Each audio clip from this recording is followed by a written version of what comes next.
Hello everyone and welcome to episode 2, we'll call it, of Wasteland 3.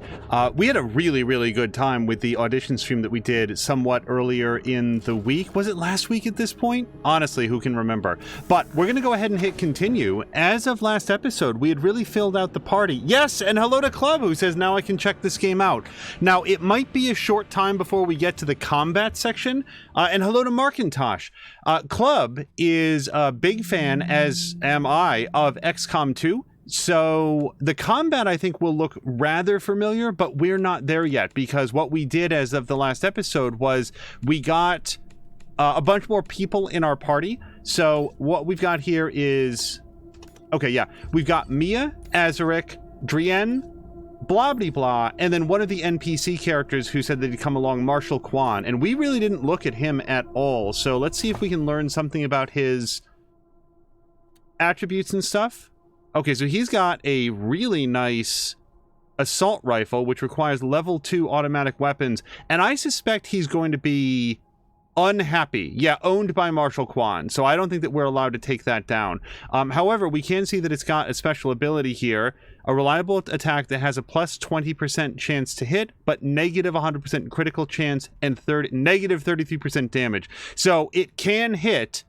It isn't going to necessarily do as much damage, but it's much more likely to hit than some of the others. So that's a cool special ability that he gets. Is there anything else that we want to take a look at? I don't think in this screen. Now, the other thing that we were invited to do as of the last episode, before we, like, go off and talk to, like, a sheriff or somebody, is we were going to sort of, like, check out the facilities. They specifically said, hey, take a look around to see if there's anything you want before we clean everything up. Pretty grand in here. Maybe you can make it your trophy hall or museum or something, or a handball court.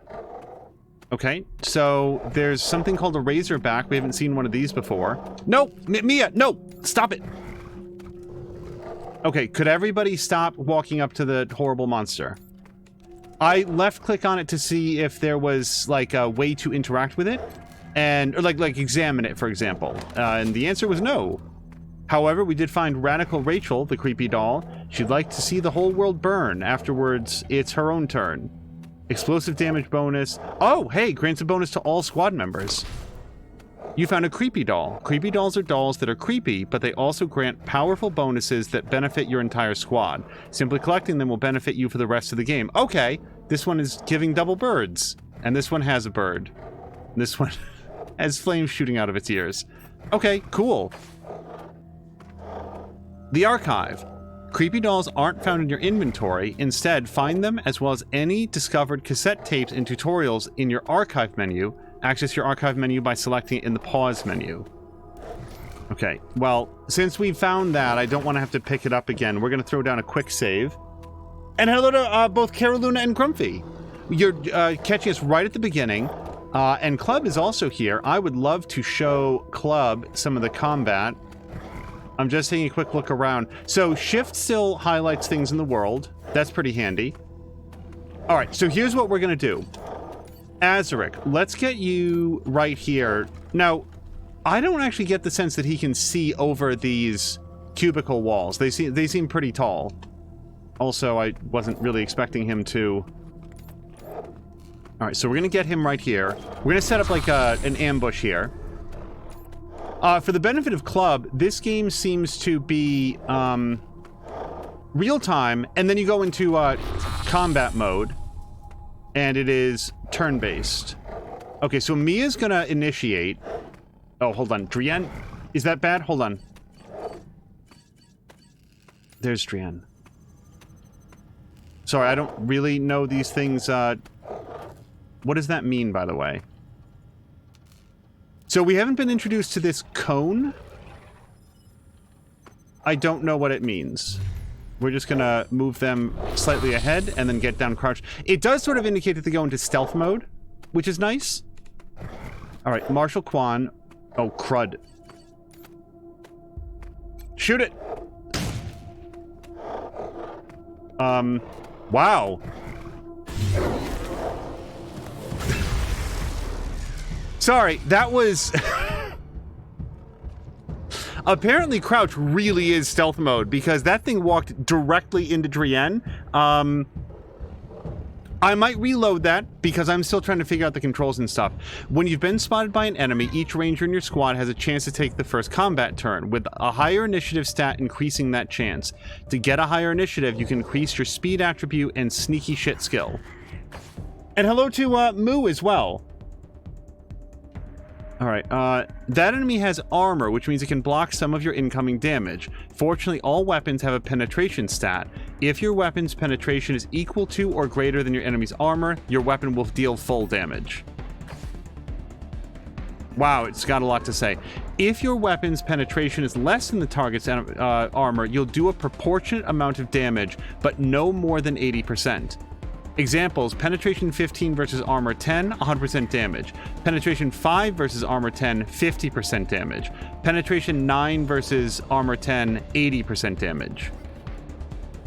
Okay, so if their armor is more than your penetration, the highest you can do is 80%, even if it's only 1 point.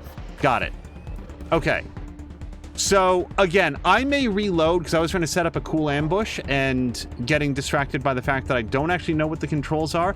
And it does look like Blah has the one chance to do a combat encounter here. So, what even is your weapon, Blah? Oh, he's got like a big machine gun, that's right. So, for Club's benefit, down here at the bottom you see the action points, and movement takes some action points. You see them turn white down there at the bottom to indicate where you can go. So, yeah, it looks like the percentage to hit is somewhat modified by where we go. Oh, and also, Club, being in cover increases your chance to hit. So if I just shoot from here, it's 33. If I go here, it'll go up to 47. And I do kind of like that idea. So we're going to do that. And then we're going to take a shot here. It's only 50%, but...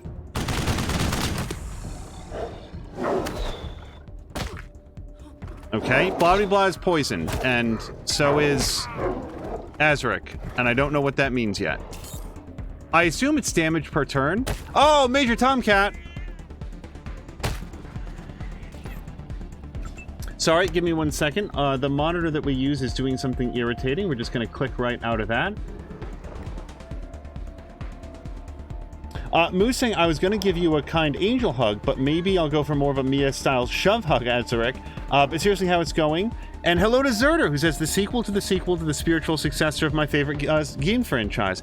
Yeah, hey Zerder, we are learning about this pretty much in real time. Okay, so now that we've done the surprise round, now you can move any character member that you want in any order. And they get various amounts of action points based on their, I think it's their speed stat.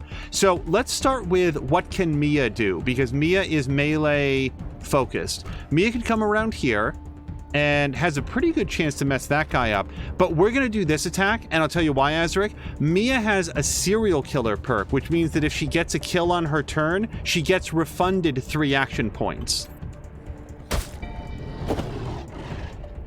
Yep, so she got all 3 action points back, which means that now she gets to come around here and attack this rat dog too. Yeah. Oh, and she got a kill there too. Okay. So, I do not know what poisoned means. We haven't been introduced to that. So let's see if we can find out more. Your time on this earth ticks away, can be moved by an antidote or a doctor NPC. Negative 5% con per turn, 71 seconds remaining. So it does time out. I am sorry, because this is very much a tutorial for me. I'm going to go ahead and reload that, because although the combat went fine, I would really like to learn how to set up a good ambush. And don't worry, we're going to skip right past all those tutorials, because I'm sure it's going to want to do those again. Okay. I am, by and large, a big fan of having your decisions count. When we did a playthrough of Disco Elysium, I had a fantastic time. I think I only ever had to reload once ever, because I like, died. It might have been 2 times. Don't quote me on it. Hold on, we can move a little bit closer. Oh, and also, Club, you cannot move in hidden mode. So if you want to crouch down and get that stealth bonus, you are stationary. If you move, it'll come on you. What's the phrase I'm thinking of? You will lose that stealth bonus. All right, so we're gonna do that. And Marshal Quan. Yeah, let's move Marshal Quan. I don't really know what this thing's...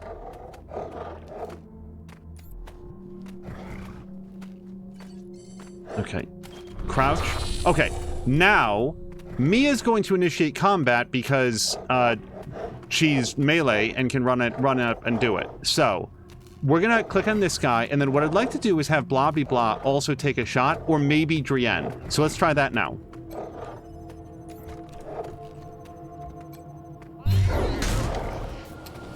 Okay, I don't really know what Drienne did there. Also, what? Hold on. Bad things are happening.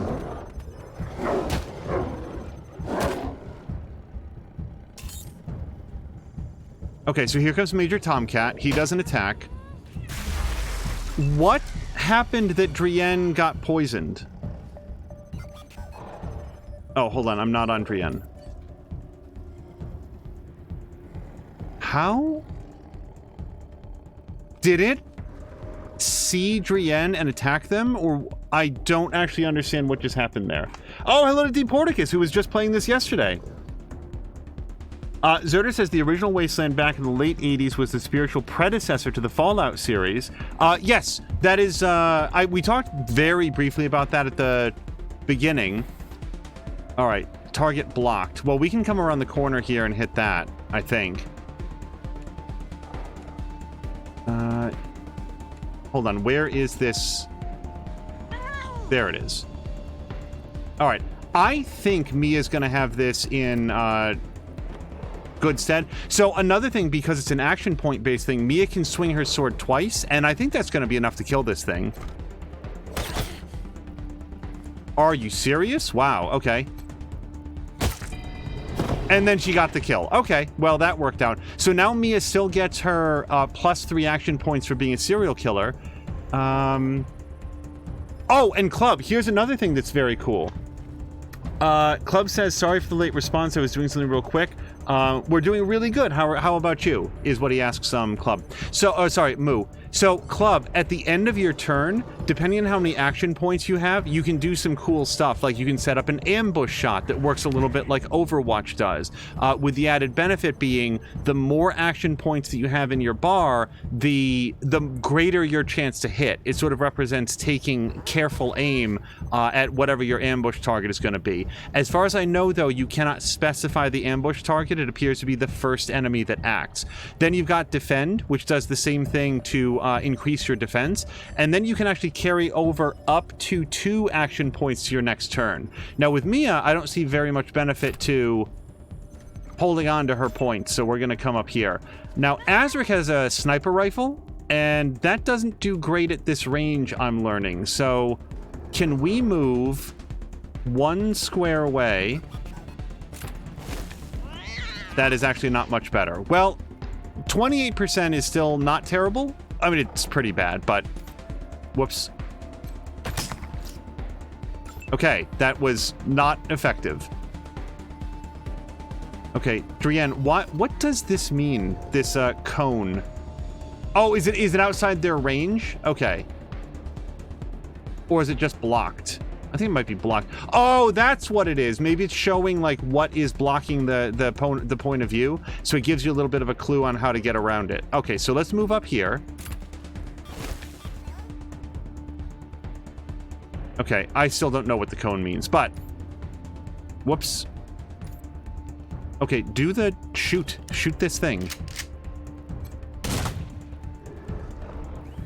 And, okay, so Drienne gets 2 action points left, so let's do the defend option. And now Blobby Blah can just step around the corner here.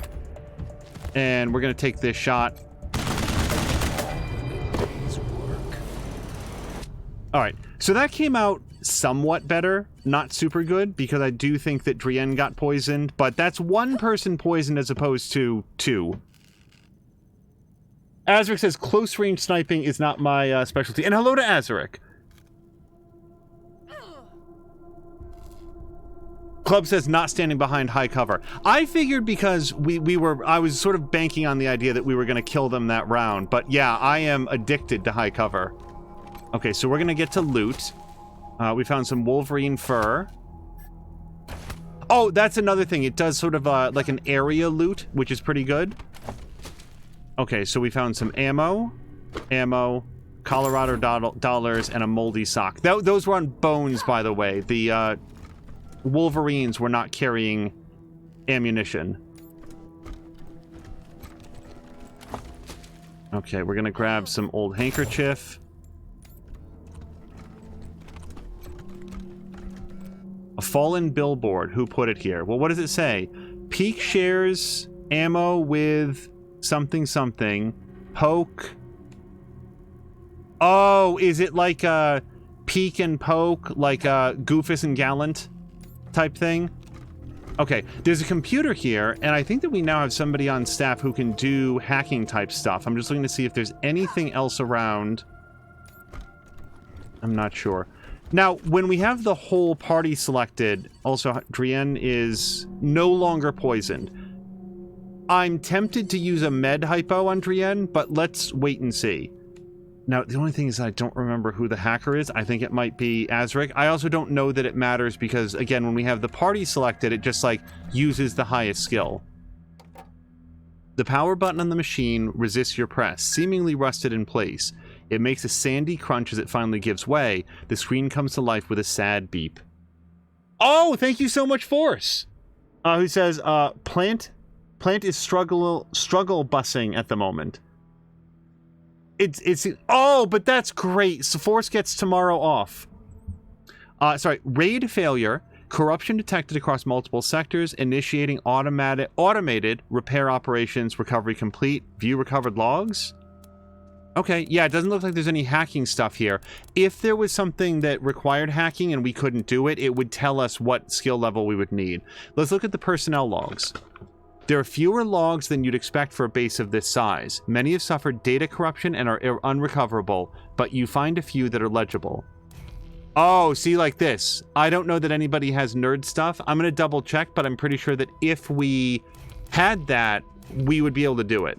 Okay, personal log of Colonel Fourchette from 1998. The world ended yesterday. Our missile defense system saved Colorado Springs, but Denver is gone, and we can't make contact with anyone outside the state.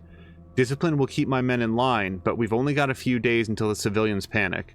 We'll need to prepare to hold out until we can reconnect with Washington. And then that's it. I'm going to double check if anybody has Nerd Stuff 3, but I kind of doubt it. Let's read the old security logs. Filtering tools help you cull out the routine and wholly corrupted reports. You may need a computer expert to access some of the files. Okay, but somebody knows nerd stuff. Somebody does. We're going to go through and find out. Okay, so let's read from April 7th, 2000. Report 001, classified information purge initiated. 002, erasure complete, command cleared, fully autonomous security system activating in T-minus 30 minutes. Intrusive movement detected on the outer perimeter, monitoring. Intruders retreated without engagement, monitoring. All right. Report 15, intrusive movement detected on outer perimeter. Quadrupedal creature identified as non-hostile, monitoring deprioritized. Report 25, creature remains, creature departs. Incidents monitored without engagement, 1,846. Incidents for involving security response 5. All right, we're going to keep scanning through this. Intrusive movement detected on perimeter, bipedal creature approaches facility, deploying servitors. Intruber pacified. Incidents monitored without engagement 2008, requiring security response 9. Automated amendment. Intention was for intruder. Logging technological request review request with information technology regarding report 100. Okay, 2068, so this appears to be many decades later. But yeah, Force, for real, congratulations on getting tomorrow off. I know that was at first what you expected, and then it seemed like you might have to work. I will share. I have been strongly urged to participate in a large in-person gathering with a lot of other people that is expected to run for 2 hours. This is allegedly going to happen on Tuesday. I'm not particularly comfortable with it, and aside from it being one of those, quote, team building, unquote, exercises where wouldn't it be great if we could all get together, it's like, guys, we can't. Like, yeah, it would be great if we could. We can't. I don't know if anybody, as of this statement, has taken a quick look at the COVID rates, but yeah, it turns out that when you drop all the mask mandates and you tell everybody to just mill around and pretend like life is normal, infection rates spike up. I don't know if I've had COVID. I can say that I've never been symptomatic. I'm not anxious to bring it home. I'm not anxious to spread it to my family. Sorry, I don't want to get off on this. I found out about this today and I'm not super happy.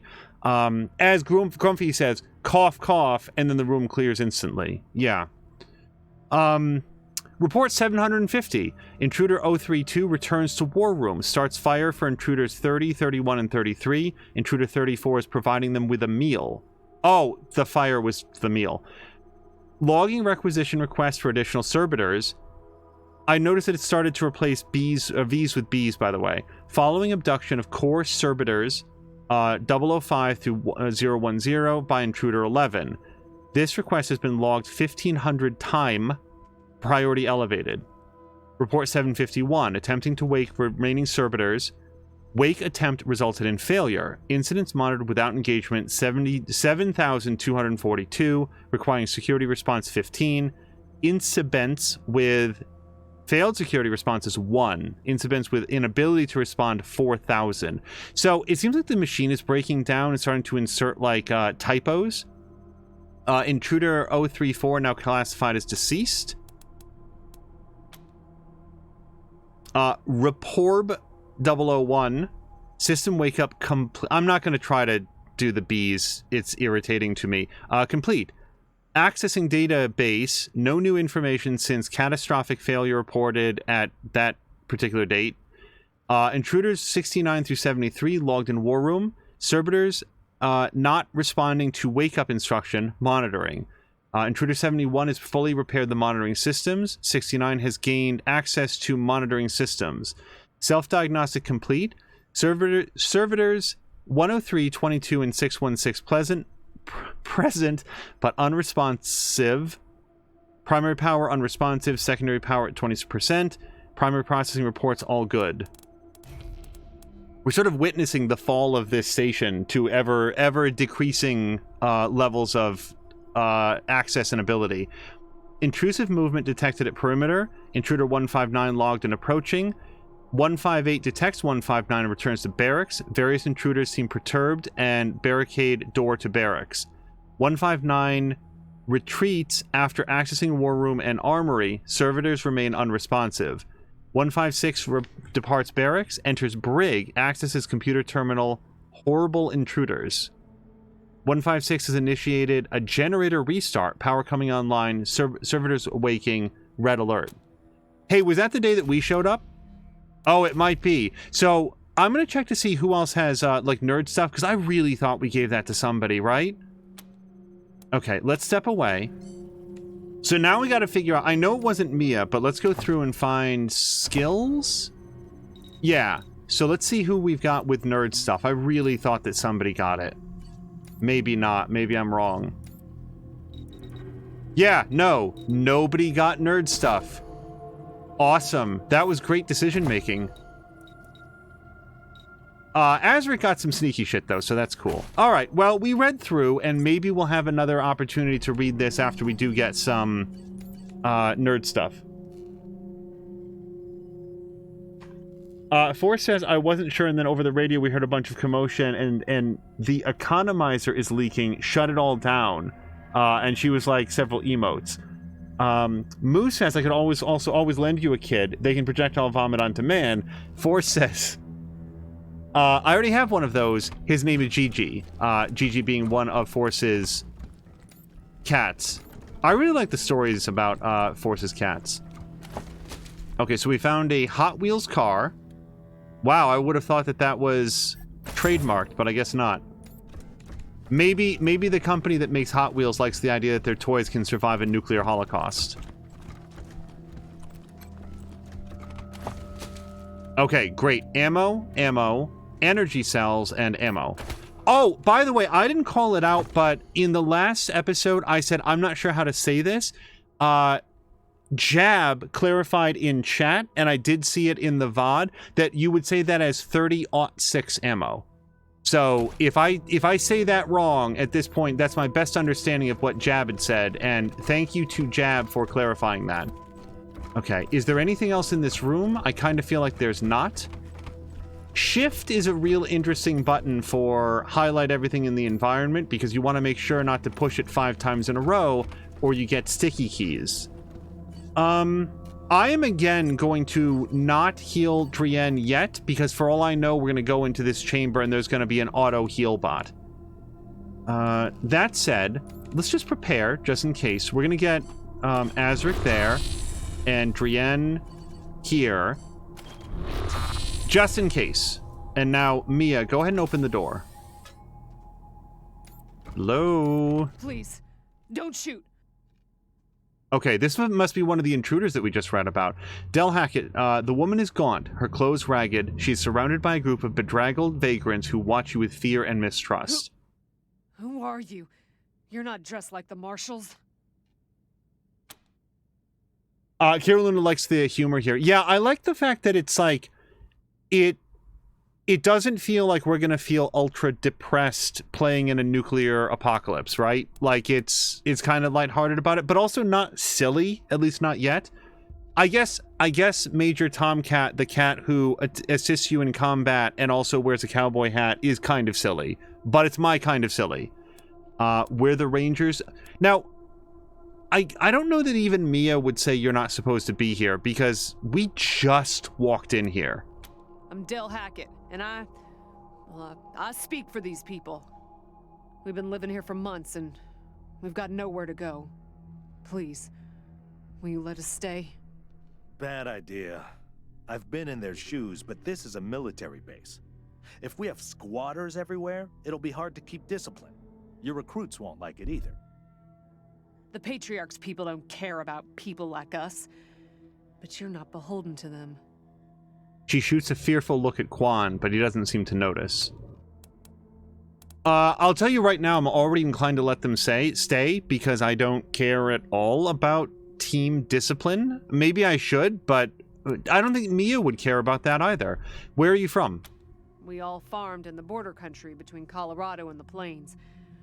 Thought we were safe out there, under the Patriarch's protection. Oh, awesome. Sorry, Club says, I give you the permission to make me a character if possible. Club, I would love to do that.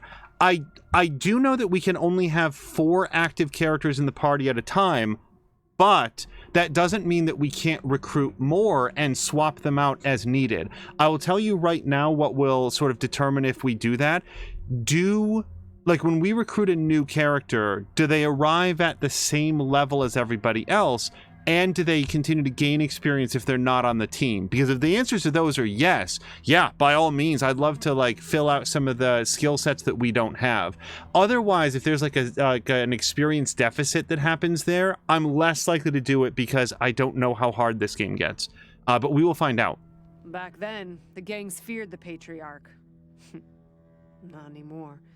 They burned our greenhouses and killed everyone who tried to fight them. No place left to run but here, for any of us. Did you set off the security system? And I feel very strongly that the answer is yes. Not intentionally. The Patriarch's people drove up to the base a few days ago, so we hid in here for a while. Then when Andy went to check if they left, all the doors slammed shut and the alarms started whooping. Don't know what happened. Been living in these ruins for weeks, and we never set anything off before.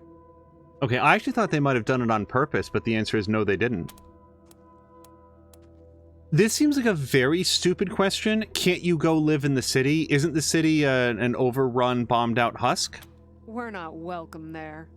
They already have too many mouths to feed, and more are always coming. Well, I actually had some more questions, but no, I honestly, it's where I agree with what I think Mia would say. They can stay. I just don't see any reason to kick them out. And if nothing else, they're an extra set of hands. They're going to know the facility. They've been staying here for months. They might know where things are. They could help, you know, find more supplies, clean things up, move stuff, move in new equipment. It seems like this could be very mutually beneficial. Your call. Won't make the volunteers happy, but the Patriarch put you in charge, not them. You said yes. I was sure you wouldn't. The refugees' haggard faces break into smiles. A few of them hug each other. We won't be any trouble, I promise, and we'll help out wherever we can. Thank you for giving us a chance. Oh, and one of our people is missing, Andy. If you find him hiding out somewhere, you send him back to us? That depends if we recognize him as Andy before Azric puts a bullet through his head. Hear that, everyone? We gotta make ourselves useful around here. Yeah, see, that's the spirit. Let's all work together. Okay. So, I mean, at this point, everybody can come in. All right, let's take a look around. Oh, okay, so Azric has lockpicking ability. I'm actually going to select him so he gets to be the one to do it, but I think that we can do it with anybody. Oh, and we got some XP for that. So, Soldier's Note that we're going to listen to together, followed by Dollars and Hot Wheels Car. We're going to listen to this, but I'm going to see if there's anything else in the room while we listen. October 12th, 1998. 7 months since the bombs fell. Had an incident at the West Gate. Some civilians dug under the fence and tried to make... Sorry. Sergeant Peters told us to open fire. Standing orders. Looters to be shot on sight. Well, They didn't look like much to me from 80 Better get meters. this up and running pronto. When we got close enough to inspect the bodies, I saw why. They looked like scarecrows. Just skin and bone. The oldest was maybe 15. Every time I close my eyes, I see that kid's face. God forgive me. I can't do this anymore.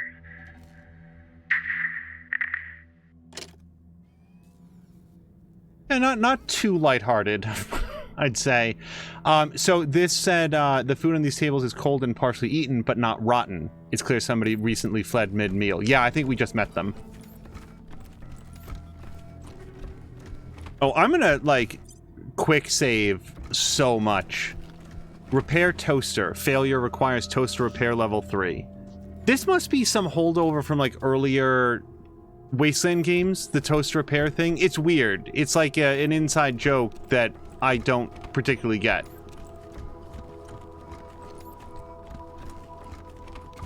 Okay, let me just check the map, because I'm sort of like working out where we are. So that's the Kodiak. All right, I think this was the room with the rat dogs, and this was the room with the refugees. So we've got a room in here, and then whatever the war room is. Carolina wants to know if I've tried installing Linux on the toaster. Oh, wait, no, this brings us back in here. Okay, so this is this room. And then where does this go? This goes nowhere. Okay. Yeah, I got turned around on the map at some point. All right, so we're going to orient the map north. Is there anything else that we want down here to the south? Yeah, there's like an area down here that we didn't go to. I saw footage, like, a week ago of, like... Oh, you know where it was? It was in a Digital Foundry video. They showed Doom, like... It was either Doom or Doom 2, running on the digital display of a pregnancy test.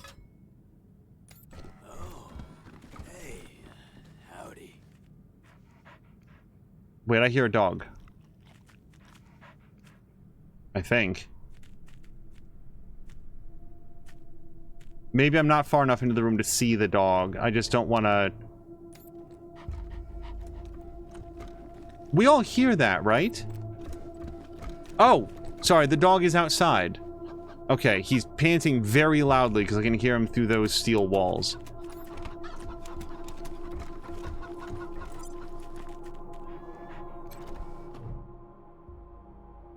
Waving at you through the bars of a cell is a pale, rail-thin man with matted hair and fraying, faded clothes. He gives you a lazy, glassy-eyed grin. Hey, dudes. Hi. Well, what's up? Haven't seen you before. Have I?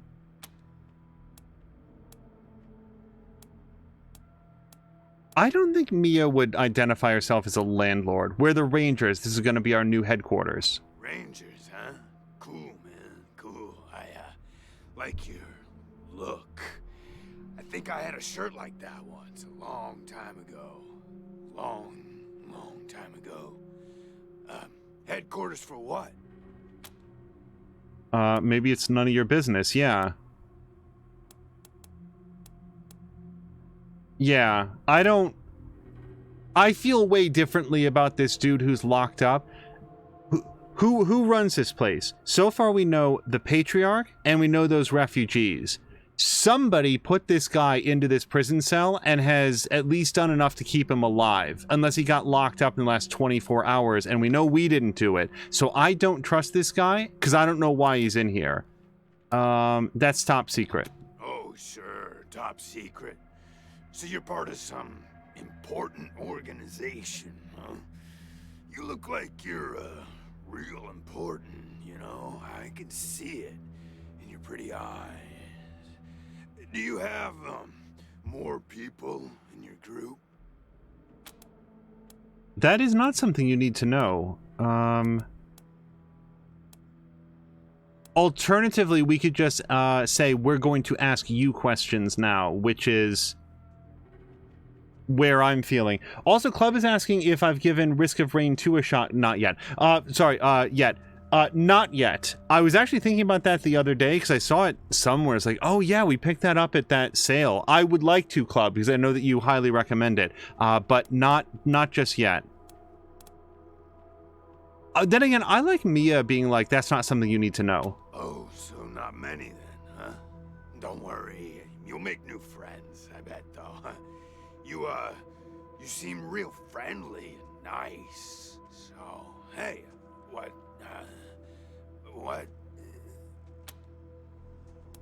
Yeah, I got some questions for you now. No more questions. How about some answers? Oh, yeah, man, of course. I don't mind. Ask me whatever. I'm not sure I care about his name. How long have you been in here? Couldn't tell you, man. Couldn't tell you. Like, there's no windows or clocks in here, you know? Hard to keep track of when the day starts or ends. Anyway, a long time. Long enough for other groups, other people to come and go. How is he? Yeah, how have you survived is my question. Markintosh says, so when the pregnancy test plays Doom, does that mean you're pregnant or not? I think it depends on whether or not you can beat the level on a screen that is somewhat smaller than your thumbnail. You know, man, I got everything I need in here to keep on.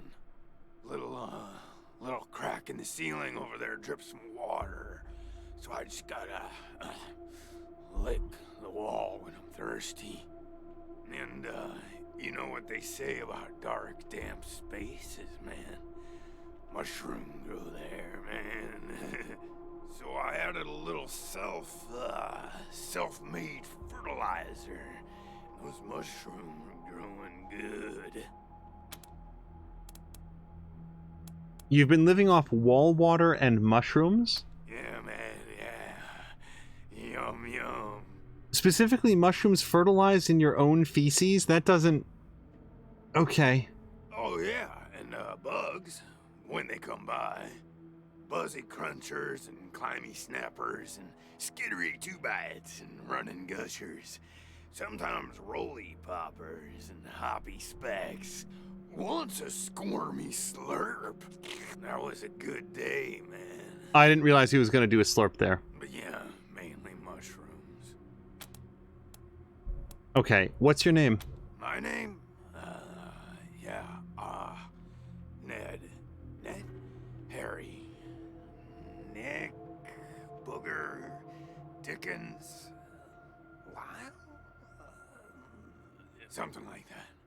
Honestly, I don't, remember. Been a long time since I thought about that, man. Been a longer time since someone, asked me about it. And hello to Marquak. I kind of been here for a while. Why are you in there? Because, the cell door is locked.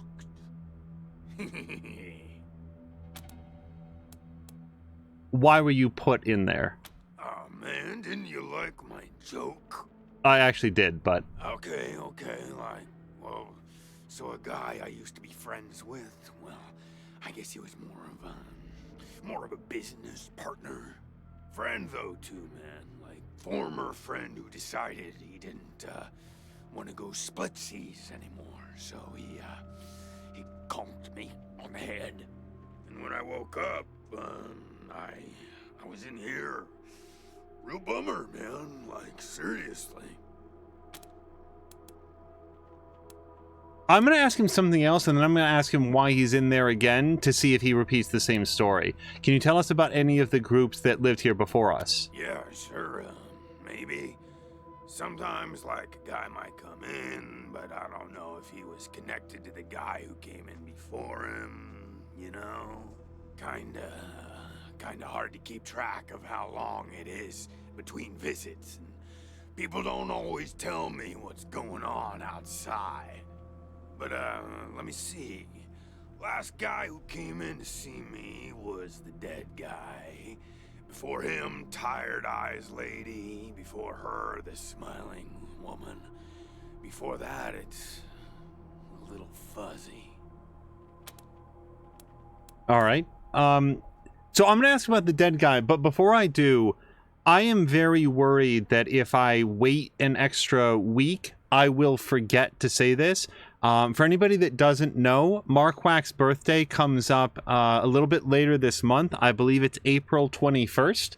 So it's somewhat too early to wish him a happy birthday right now. But if you are watching this and you participate in any of our streams, in Jason McMaster's streams, in Mia's streams, and I don't know who else, like, we might see him in chat, just maybe, like, jot down someplace that on the 21st we'll all wish him a happy birthday. And I'm very worried that here's what's gonna happen. I'm gonna count down to 1 week, 6 days, 5 days, 4 days. Oh shit, it's July. I can't believe I forgot it. I did listen to the podcast, Marquak, and we'll talk about it after, like, if not in this episode, but later on. But you were right, it was very, very fun. Okay, so tell us about the dead guy. Oh, man, that's some wild stuff.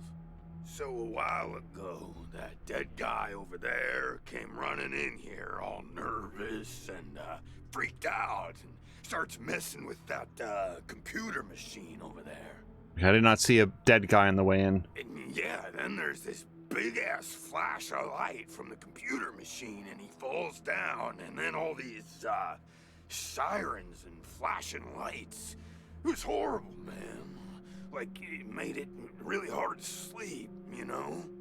Okay, we might know what activated the security system. It was that guy. Then after a while, the alarm stopped, and then, well, you came in. Okay, tell me about Tired Eyes Lady. Well, she was a woman, dressed all raggedy, but, I'm one to talk on that. Anyway, she came in here looking sad. Eyes looked like she hadn't seen a good night's rest in years. We talked, for a bit, and then she left again. Sometimes I think I can still hear her voice. Hope she didn't die and she's haunting me for some reason. Though, now that I think about it, I guess I'd be glad for the company, you know? Okay, Smiling Woman. Oh, a real nice lady, man. Had a big old smile on her face the whole time we talked. Just never stopped smiling. I think she said she was a trader. Talked about how she had some merchandise to keep here and some people she was gonna deal with. Said I wasn't a suitable client, which, sure, 'cause I got no money. Well, actually, she said I wouldn't be suitable for her clients, which I thought was a weird way to say that. Oh no. Suitable for her clients. Okay, so I'm just calling it right now. Smiling Woman is either a slaver or worse. Yeah. Yeah, Smiling Woman is real cheery when talking to somebody, but this guy doesn't meet the criteria for her clients. I have a feeling that if we encounter Smiling Woman, I'm not going to like her very much. What do you mean by a little fuzzy? You know, man, it's, I've been here a long time, and I eat a lot of mushrooms. Can't always remember things that happened in the, olden days, but I'll try.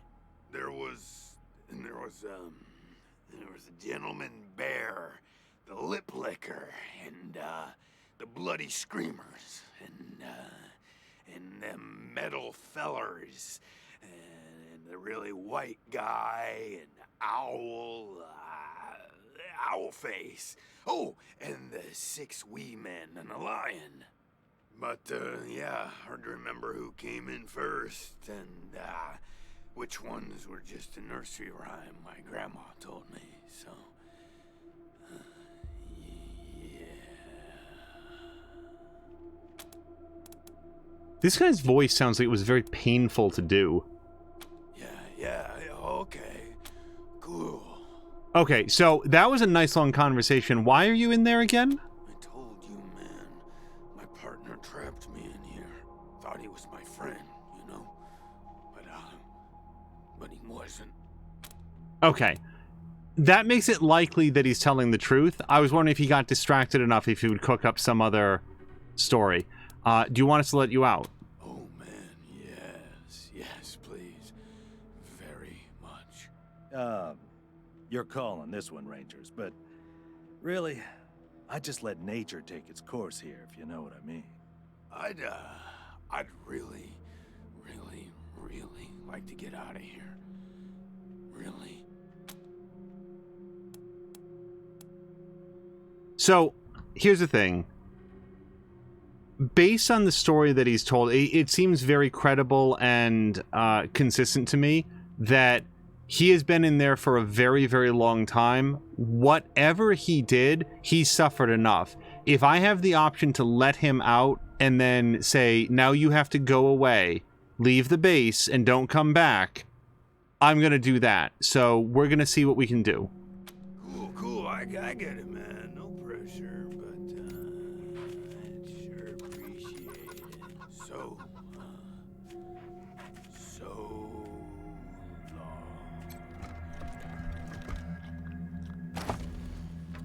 Okay, Brigmaster key for when you want to mingle with some lawbreakers. Okay, and so now we've got the key that will let us in there, which is good because our lockpicking isn't high enough.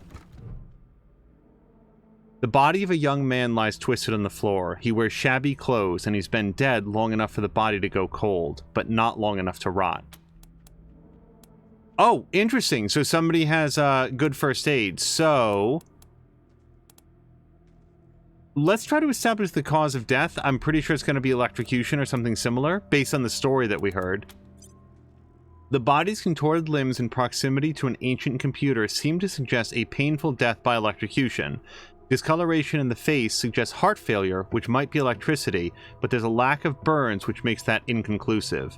Some dried, foamy spittle, barely detectable at the edges of the mouth, make poison a much more likely culprit. And we saw a cold meal that was in the other room. I wonder if we can go back now and check that cold meal for signs of poison. Let's check for signs of electrocution. Painful death by electrocution. Electricity kills by stopping the heart, which looks like what happened. You don't see any entry or exit burns, though, but those are not always present in low-voltage electrocutions. Perception 3, we're going to search the body. The man was carrying nothing but the clothes he wore on his body, and those are tattered and grimy. His shoes have holes in their soles. Blech. Sweet-smelling mushroom is what we just got. In one of his pockets, you find a half-eaten, sweet-smelling mushroom. You step away from the body. What's going on with the dead guy? Is he, all right? Yeah, he's fine.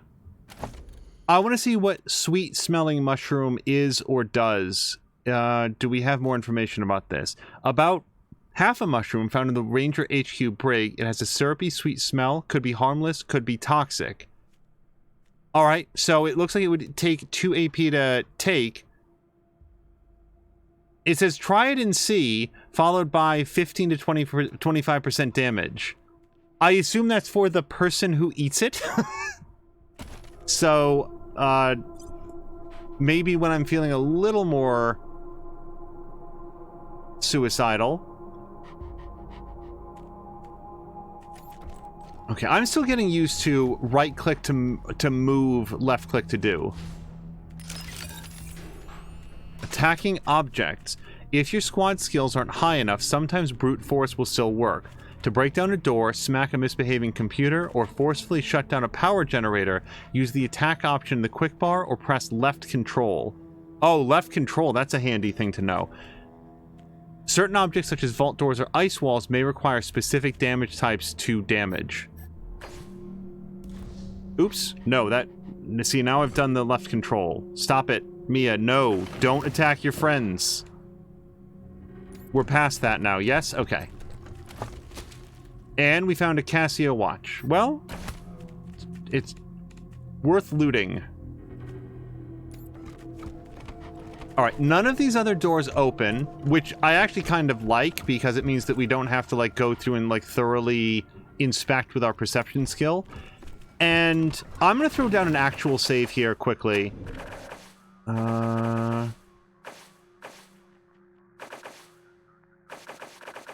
Yes, I'm going to overwrite Ranger HQ, because I want to keep the pre-recruit one just in case I've made some hideous mistake. So let's save. Yes. And then I'm going to let him out, because I'd like to make sure that I have the option to tell him to go, but keeping him in here, why? It seems absolutely inhumane. Oh, yay!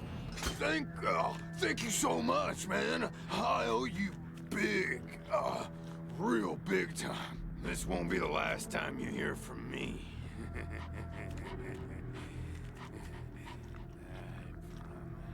Okay. Well, if that comes back to bite us later, I still did the thing that I thought was right. Also, hello to Ronan, who says Mia's always trying to beat on the crew. And Azra cowers, like, watches his back. Okay, so we found savory-smelling mushrooms, which apparently does 100% healing. On success, removes bleeding, removes poison, and removes drugs. Okay, well, that seems pretty good. Sure, loot all. Alright, and that looks like it's this room. Wait, where am I? Okay, so that was the room down here. Okay, so we've searched this entire wing, and now we can go to the other side. Yeah, we got all this stuff. Yeah, look, if letting him out turns out to, like, cause problems later on, not only am I not irritated by that, I think it'll be fun to find out. Mostly what I want to do is make sure that, I don't know, that he didn't run out and, like, barf poison disease in somebody's mouth and then, like, we're in a big deficit. Okay, we didn't get any sort of, like, check for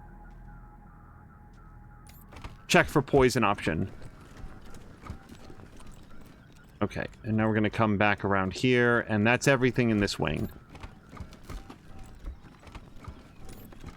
Oh, there's two things that I wanted to do. I wanted to, you know what I should have done? I should have asked the refugees before we let the prisoner out. I would have been interested to know if they had new dialogue now that we know to ask them about the prisoner. Rangers, good to see you.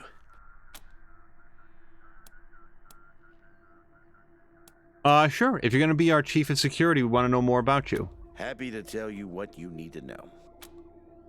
All right, what's your story?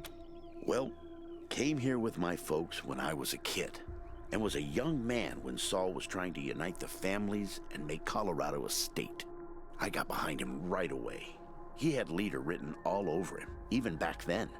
I've served at his side ever since, fighting against the monster army, consolidating power here in town, helping him expand our borders. What Mr. Greatsky means is that he played a key role in many of the Patriarch's greatest victories. And he had no small part in making Colorado what it is today. You're too kind, Darius. Well, the fighting's never really ended. Trying to hold it all together is a constant struggle. This business with his children is just the latest in a long line of troubles. To recap for anybody that wasn't here during episode 1, the Patriarch is sort of the guy in charge of Colorado, and he has 3 kids who seem to be making claims after his power. Three adult children who, in various ways, seem to be coming for him or maybe uniting against him to overthrow his regime. You served with the Patriarch for so long, you must like him. I do indeed. Some folks can't get past his brusque ways, but that's just the impatience of a man who knows what's right, dealing with fools who don't. He cares too deeply about the well-being of the people of Colorado to let political courtesy slow him down. Of course, you'll hear a lot of folk condemning him for hurting this group or that group with his decisions, but the way I see it, they should be glad it wasn't them who had to make the choice. Will you tell us some stories about your days fighting beside the Patriarch? Which I would ask about. First of all, I like to usually get all the dialogue options, but also it'll give us some insight into what he thinks is good about the Patriarch and the adventures they've been on so far. Stories? They are stories indeed these days. I've told him so many times all the truth's been wrung out of him. Now, let's see. Here's one. So, one day we were hunting monster army raiders and came upon a tin-walled shack. The people inside were shooting at us and not answering our calls to parley. Well, I got sick of that real quick and unslung my rocket launcher. But Saul, he holds up a finger, then creeps around behind the compound. Well, pretty soon we hear him smashing through those tin walls with his hammer, and then comes 2 high-pitched screams. A few moments later, he comes striding out, carrying a child under each arm. They've been shooting at us because they thought we were coming to eat their dying parents. Now, I will never know how Saul knew it was kids in there rather than raiders, but somehow he did. And we brought them and their folks back to the city and helped them out until they got well again. And he's always been like that. All right. If this dude's lying, he tells good lies. I like that story. An uncanny ability to always do the right thing. Yeah, man. Got any more stories? Give me a while and I'll see if I can remember any more. In the meantime, I'm sure you have plenty to do. Okay, mental note. Let's all remember to come back and talk to this guy between like chapter breaks or whatever, because I bet that's what's going to unlock additional stories. Let's talk about something else. Happy to. What's on your mind? Okay, the volunteers that you mentioned, where are they coming from? Well, I've got friends in the Marshals, the Patriarch's Palace Guard, and some local militias. They've always got more folks wanting to sign up than they have positions for. So I asked my pals to send over everybody on their waiting lists. Now, some of these folks may be less than top grade for sure, but most will be solid recruits, ready and willing to learn. You'll have to pick and choose. Also, I'm sorry, I didn't read it aloud because I was like, I'll circle back to it. But Club had said that he was looking through some pictures and found one of XCOM 2 and a super cool character that he had made for a friend of his. And I read that and then didn't say it aloud. But yeah, that's awesome. One of the things that's a bummer to me is that, oh my goodness, I've made characters in XCOM 2 for some of our friends here that we met on Twitch, and the next time that I go in, I'm gonna have to like go in and remove a couple who have passed away in the real world since the characters were made. And there's part of me that, like, it would be like, there's part of me that would love to adventure with them, but it doesn't feel right, you know? So I'd probably just have to remove them from the roster. I'm worried that anything less would be, it would feel disrespectful, but I'm not anxious to go in and do it nonetheless, because, let's just say that when the last XCOM 2 stream that I did, I actually posted a picture on Twitter, and Tashir, one of the guys who like that was modeled after, was like tweeted back and was like, "Man, that guy looks exactly like me. Like, great job." And I just remember that, and yeah, it's an oddly melancholy thing that I'm gonna have to deal with. But I'm gonna ask about managing our active rangers, even though I don't think that I actually have any business in here. So yeah, even though we've got a plus sign here, we cannot create one there. If I wanted to select somebody now, okay, but stop. I don't know what remove does. I don't want to delete anybody, but I am curious if you can hold them in reserve. So let's leave this for a second. Anything else? Well, yes, there is, but 1 second. I'll be here. Okay, hold on. F5. Okay. Rangers, good to see you. Sure thing. Let's have a look. Okay. I just want to see what happens if we remove. I don't want to delete him. I just want to know what our options are. Okay. Okay, so he is still here. Good. So from there, I could do new recruits. But again, I don't know how the experience system works. So we're going to bring blah, blah, blah right back in. Oh, no. Urgh. Yeah, I don't want the order to be messed up. Okay. Ready. There you go. Anything else? I'll be here. Okay. So one thing I might do is try to find out online how the party system works, because like right now I don't have anybody that does nerd shit, and I would like to have that skill set covered. Hello to Smiley's Playhouse, who says, "Hello, all you wonderful, beautiful people. How is the Wasteland?" So far, going well. Drienne has taken some damage from poison. Oh, and we let a prisoner out. And otherwise are just exploring the rest of this base. I just kind of like the fact that there's no stealth mode, because otherwise you'd feel very pressured, or at least I would, to like walk around in stealthy mode all the time. Oh. Okay, rusted dicer slicer, and this looks like a machine. Well, the good news is I'm pretty sure blah blah blah has the skill to do like more damage against robots. I think we gave him that one. Is it perks? No, perks is something else. We don't have any perks yet. That's an undiscovered game mechanic. No quirk. Yeah, there we go. Grease Monkey. So blah blah blah is Grease Monkey, and he can do extra bonus to robots and vehicles. Now, the other thing though is I don't know. We have not fought a robot yet, I don't think. So we're gonna deselect. Oh, so for club's benefit, you can like spacebar or not on whether or not you want to move everybody. Garage. We get this cleaned out, you can put your truck in here. Okay, Major Tomcat, you just... And it should show us the detection radius as we get close. Or not. Is it... Oh, maybe it's not dangerous. Okay, let's not count on that. Let's put Azric right here. We'll kneel down. Let's put blah blah blah right here, because I'm pretty sure that his weapon is going to do a lot of, like... have a pretty good range to it. Drienne... Now, Drienne has the leadership skill, so we want them to be kind of in range of everybody. For club's benefit, leadership is one of the attributes or perks that you can do. Wait, why do I feel like I'm missing somebody? Oh, there's Major Quan. And leadership is a local bonus to all of your squad mates. Okay, let's go talk to this guy. And if it turns hostile, we're ready to go. This enormous spider-like robot is in bad shape. It twitches in a puddle of its own fluids. Its casing dented and riddled with bullet holes.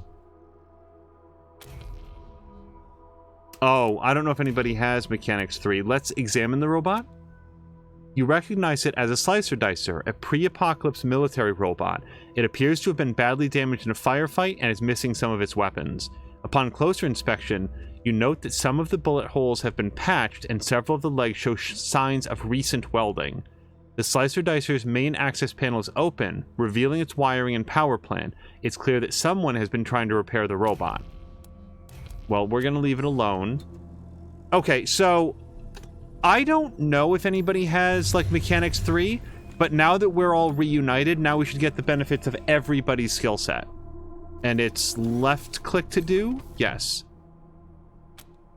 Okay, yeah, apparently nobody has Mechanics 3. Really? Blah, blah, blah. For real, though. Skills? Okay, what is mechanics? Did we... Oh, yeah, I guess we didn't put anything into mechanics. Damage versus robots. You can repair vehicles, generators, and other machines more effectively. You can also do more damage to mechanical foes. Wow, nobody picked that up, huh? And here I thought that that's specifically what I guess I did more armor modding and weapon modding with blah blah blah. Okay. Oh, we can do a lockpick. I don't know if I want to. Oh, wait, there's a corpse over here. The corpse of a young woman lies at your feet, her body contorted at an unnatural angle. Judging by the smell, she's been here for a while. Let's try to determine how she died. The body's unnatural position suggests some kind of seizure, and there are signs of discoloration on her face, indicative of a heart failure. A heavy metal spanner is gripped tightly in her right hand. The metal is discolored, and scorch marks blacken her fingertips. It looks to you like a textbook case of electrocution. The woman is wearing a patchwork jumpsuit and a leather tool belt. Her pockets are crammed with fuses, bundles of wires, and bits of circuit boards. It looks like this Wastelander made her living by scavenging and repairing old electronics. She would have felt right at home in an old garage like this. Okay. I feel bad about blah blah blah not having mechanics.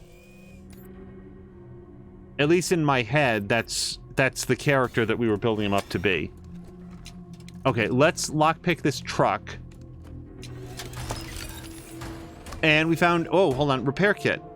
A collection of simple mechanical parts and tools used to repairs vehicles and robots. Amount repaired increases with mechanic skill level. Alright. We're gonna loot that. I kind of don't think it's gonna help us this, but I could be wrong. Yeah, we still need the mechanics ability.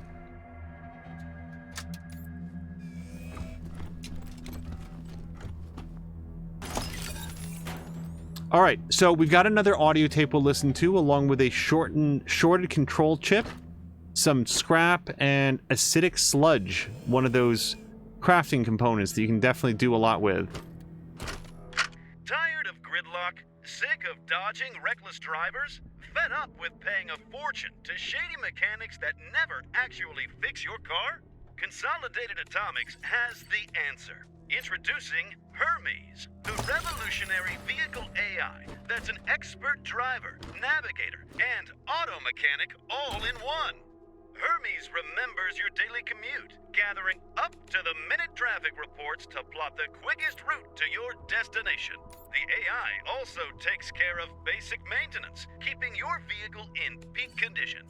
Visit your local dealership for information on a Hermes upgrade kit today.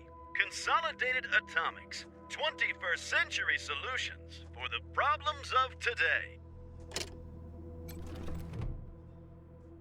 This terminal is displaying information about the base's systems. All seems normal right now. Alright, most recent activity logs. Most of the logs appear to have been destroyed in a giant server wipe that occurred decades ago. The The terminal also has controls for some nearby vehicle lifts, but currently indicates they are all unresponsive. We're gonna recall the service elevator platform, I guess? Request issued, please wait. A loud grinding emanates from the huge trapdoor near the garage's entrance. The smell of rusted metal sparking fills the room. I don't know if I know where that happened, though. Mechanical failure reported. A servitor drone has been issued a repair order. Hey, can they repair that robot, too? Step away from the terminal. Oh, was it this?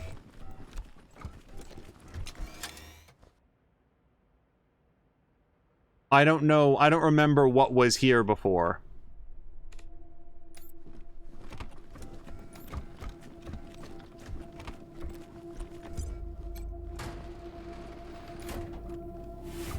Oh, what's this? Was that... So, when I see a glowing eye like that, my first thought is either we detected something in there or something in there detected us, with that first option being more likely, because why would we know if they detected us? So, alright, let's treat that as hostile. We're gonna get Azric right here. Someday we'll be really happy that we took this these extra steps. And we'll have Drienne sort of hang back a little bit, because they've still taken some wounds. And Major Quan can maybe, like, hang out over here, maybe kind of close to the door. And Mia's going to take point, and I'm going to F5 it. Yes. Look at all this machinery. If we can get it all running, this will be a good spot for your armory. Oh, hold on. Disarm explosive. Requires explosives level 2. Okay, so again, because we only have Mia selected, we can't do it. But if we spacebar, yeah, now we get access to everybody's abilities, and I think it's... Is it Azric or blah blah blah who can do this? I think it's blah blah blah. Left click to do. I love getting experience boosts for, like, using skills. I love every game that does that. Well, no, I love it when games do that. Sometimes the games that do that are garbage in other ways, but I always like being rewarded for the skills that we've chosen. Okay, some ammo.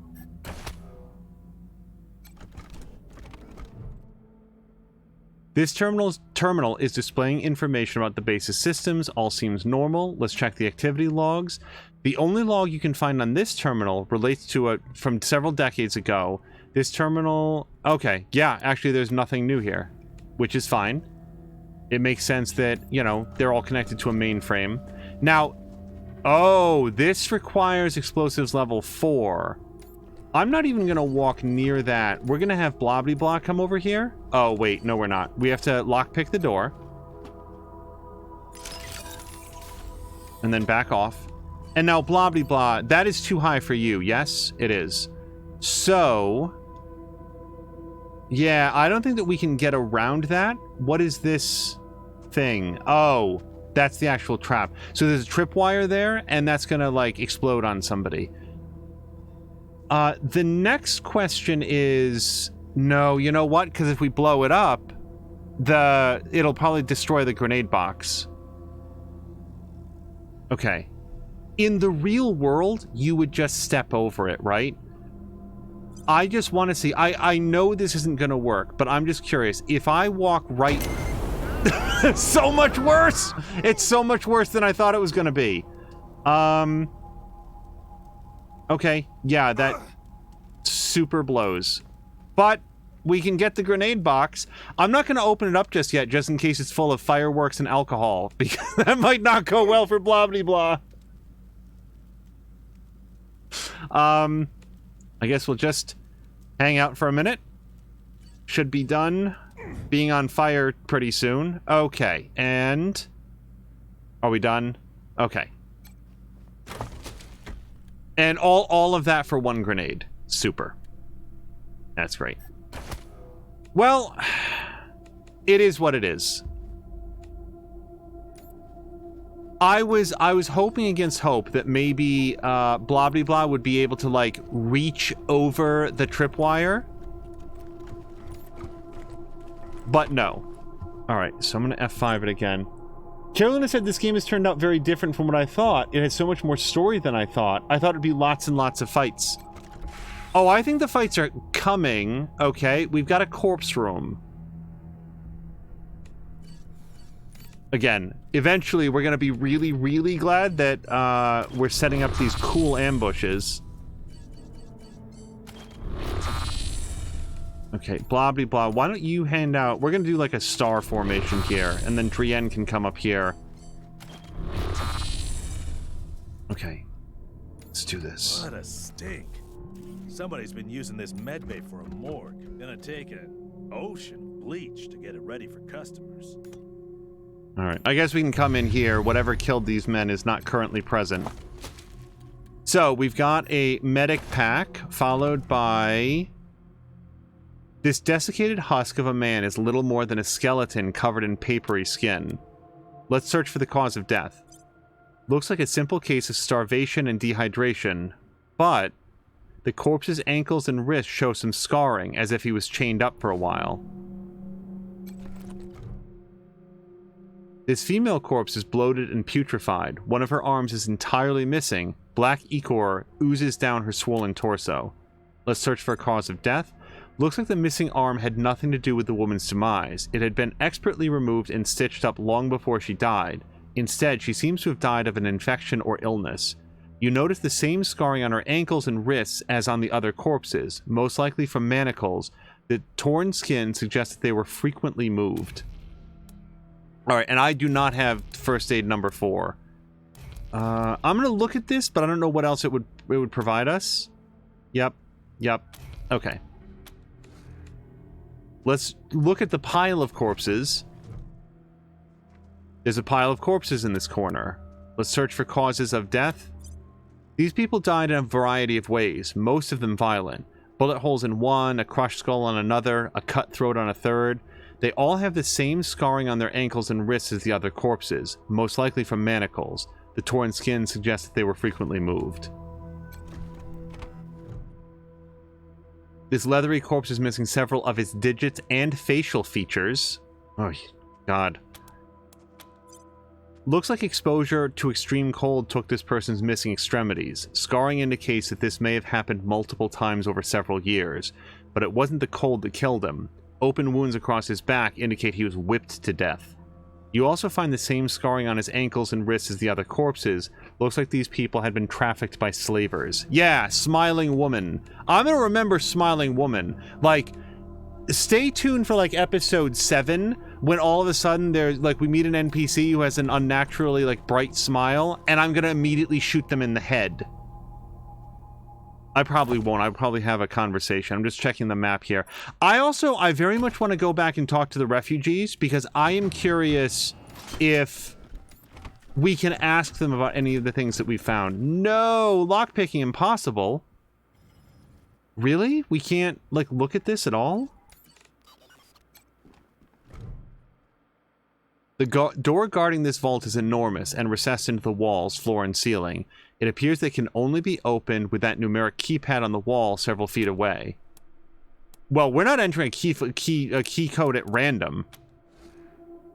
Like, that might work for my friend HW, but for normal mortals who are, you know, have to adhere to the rules of probability, that's just gonna get us dead. It's gonna, like, fill the entire chamber with chlorine gas and we all die. So we can go out here as well, but I want to go back and talk to the refugees. I don't know that we'll have new dialogue options, but we've learned a lot about this facility since we first met them, because sort of accidentally found them first. So let's go see if we can have a chat. What do you know about the prisoner? What do you know about the Smiling Woman? What do you know about the pile of corpses? What do you know about the poisoned man? You're good people, Rangers. We'll find a way to pay you back. Anything you need? Okay. Well, we can ask about or talk about Andy. I think that he might be the poisoning victim, but that's my guess, being the most recent corpse. Unless Andy is the name of the young woman who we found trying to repair the robot, but it seemed like she'd been dead for a while. Can we ask you about the base? Sure. Did you touch any of the equipment in the war room? Andy may have. He's the only one of us who knew computers. I told him to stay out of there because I was afraid of, well, of something like what happened when this whole place got locked down. Do you know anything about the corpses in the med bay? I'm really glad that we can ask about these things. Oh, it's horrible. They were there when we arrived. Probably been rotting away for months from the look of them. Ugh, not to mention the smell. Have you been in the brig? Yep. There was a man locked in there when we moved in, living off insects and mushrooms in his cell. I left him locked up after I met him. I felt bad about that. He was cordial enough, but he just kept asking questions that felt off. She's not wrong. That dude made me uncomfortable. The thing was not uncomfortable enough to leave him in those monstrous conditions. And those glassy eyes. What did you find in the armory? Booby traps, mostly. One of my people disarmed an explosive on a door, but missed a gas mine under the floor panel on the other side. She was vomiting for a week. Almost died. I told everyone to avoid the room after that. No one here is worth losing over whatever guns may or may not be in there. Is there anything we can scavenge in the garage? Poked my head in there and saw a giant robot next to a dead body. Hard pass. Okay, so they didn't even go in there, really. What's in the archive room? We first got into the base through a hole in the archive room's wall. Some critters living in there chased us around, but we managed to shut them in before anyone got seriously hurt. We've been trying to snare them for a while for fresh meat, but they just chew through the ropes like they're Sour Patch Kids. What an oddly specific reference. Careful out there. It's an uncaring world. Oh, yeah, you know what? I don't think we ever talked to the other refugees. I wish more folks were like you, Rangers. We probably can't. It doesn't look like they have any dialogue, but... Kind of you to let us stay. Yep. I wish more folks were like you, Rangers. I wish more folks were Okay. like you, Rangers. And this wardrobe is where we can change the appearance of our characters, which is cool. I like the fact that they leave that open. So, there's whatever's there to the north, and then I wanted to go... There's the security door that we can't get through right now. There's our points of interest, and... Yeah, I want to go open up the door in the garage. Now that we've seen everything else that there was in this area.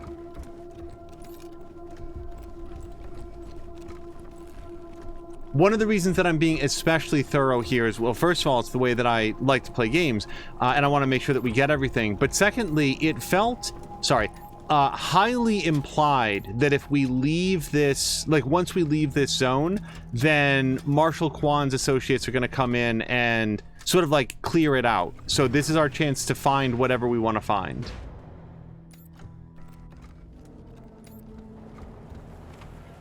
Okay, that's to leave the area. Oh, yeah, so we've got some stuff over here. There's a container of some kind. How do we get into this structure?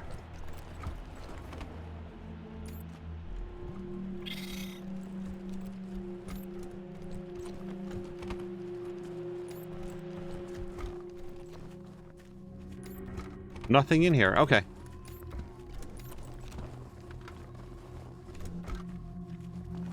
Whoops. I keep trying to right-click on things to do them. I'll hopefully get that cleared up eventually. Okay, just junk, but that's fine.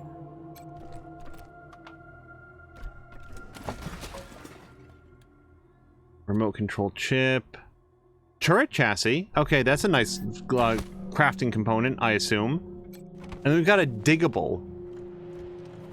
This will be the first diggable that we've encountered, because I did not know that that was a class of thing. All right, a cigarette butt. Somebody thought to bury it, and then we thought to unbury it. Okay, so that is all the stuff up there. Wow, you can't scroll the map, by the way. All right, let's go check down here, see what, if anything, is down there, and then that'll be the base. That'll be everything that we can explore as far as I know. Systems active. Greetings, Rangers. Wait, should I? Hold on.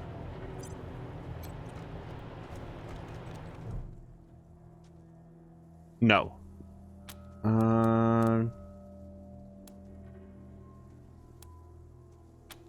So, at the end of the last episode, we got like a specific thing we could go do. It was like for a sheriff. I'm trying to remember if it was like missing kids or something. But we're gonna go see if we can do that before, like, I don't know, yeeting out. I need to rest a spell. Catch my breath. That all right with you? Later. She's very chipper for getting shot several times in the stomach. Greetings, Rangers. Colorado Springs. Yeah, we've got some more, like, zone out here. Cyborg chicken? Is that good? So I just want everybody to know, I did not click to close that tutorial. We'll go look in the archive to see what it said. Metal-plated electronics have been implanted in this chicken's body. It looks up at you, a sense of loneliness in its eyes. You don't see any other chickens around. Hold on. Okay. Archive. So, here's our cassette tapes. Here's our creepy doll. It said something about animal something. It was only up for a split second. Ugh. Was it up at the top then? Is it alphabetical? Animal kennel. There we go. Got a furry friend who needs a home? If you dismiss any animal companions or their owner is removed from the squad, they'll come back here for safekeeping. When you're ready for them to rejoin you, return to the animal kennel and you can recruit them once again. Oh, hold on. Can we recruit Robot Chicken? I just got that. It's Cyborg Chicken. Okay. I was trying to figure what on earth would that be a reference to. So, how do you know what it does? Like, how would we know what party member we'd want to attach it to? I'm going to lay down a real save here. Hold on. Ranger HQ. Save. Okay.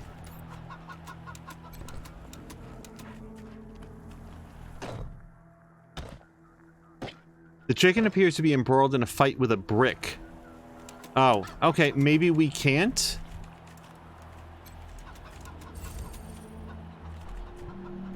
Following squad mates. Stored animals.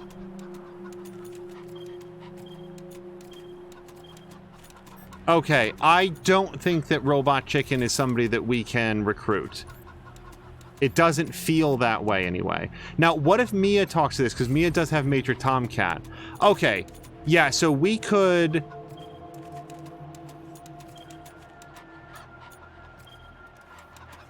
store, but I don't actually want to do that though. Okay. Yeah, so I guess the Robot Chicken is just here to sort of like, he's just living his best life. Carolina says, who came first, the cyborg or the chicken? Wouldn't it be great if the answer to that was the cyborg? Like, there was a robot and they slowly integrated living chicken parts until, or at least like zombie chicken parts until it could be reanimated. It's the thing you wouldn't expect. Okay, we found literal dog shit. I'm not sure why I'd want to pick this up either. And also the crusty nose ring. Well, go ahead and just put that in your pocket, Mia. Recipe discovered. Hold on, what does that mean?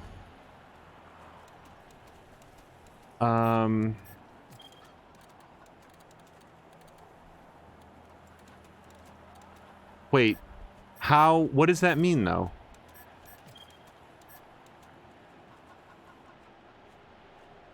Oh, we should have Blobbly do the tactical grip for Mia. How would we do that exactly? Modify weapon.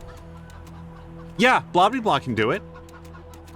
So, like, Mia has a really good sword, and I'm going to assume that a level 1 tactical grip isn't, like, the most valuable thing. It did tell us we can't remove it. But if I don't use it, I'm going to be, like, toting this around until it's no longer worth anything. So let's go ahead and confirm it. Yeah, And also, like, you can see that takes the hit chance up from, well, whatever. It went up to 88%. So confirm. Close. All right.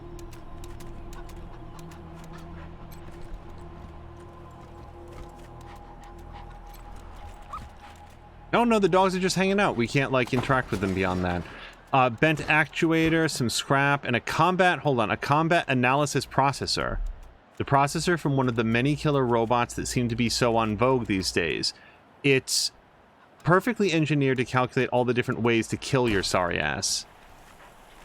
Alright, so the dogs just hang out. I'm glad the dogs have enough to eat. Oh, hold on, we found another diggable. And this time, a long mag. Reload less with more ammo in the mag. So, I guess we'd want to put that into the weapon of somebody who has to reload the most frequently. So, Azric has an ammo capacity of 5. Drienne has an ammo capacity of 2. Okay, that seems valuable. Ammo capacity 36. Ammo capacity 15. I feel like that would go well into Drienne's shotgun. Yeah, but hold on. New plan? Because that's a level 1 shotgun. Yeah, that's not going to be very good. Also, yeah, I feel like I've got better stuff that I can do. So, this hunting knife is garbage. We're going to wind up selling that. Nobody has brawling abilities. But here's a rocket launcher. Let's give that to blah blah blah. Perfect. Energy, fire, cold, and explosion damage. Elemental weapons ignore enemy armor entirely. The 4 elemental damage types are energy, fire, cold, and explosive. Enemies are often weak to some elemental damage types and resistant to others. Yo, my favorite energy damage type to be resistant to is explosions. Alright, so we do have a level 1 assault rifle. I know that we were talking about getting... Yeah, so we did give Mia an assault rifle so that when she can't get into range but we need her to take a shot, that's at least on the table. That said, though... Yeah, I forgot that Drienne was shotgunny. Okay, and this is also an assault rifle, but that's just for him. Okay.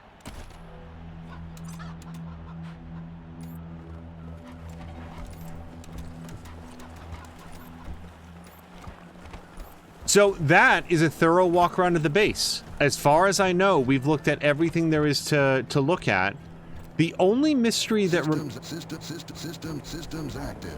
Greetings, Rangers. Systems active. Systems oh, boy. Active. Greetings, Rangers. The only sort of mystery that remains in my head is this, like, lift gate thing.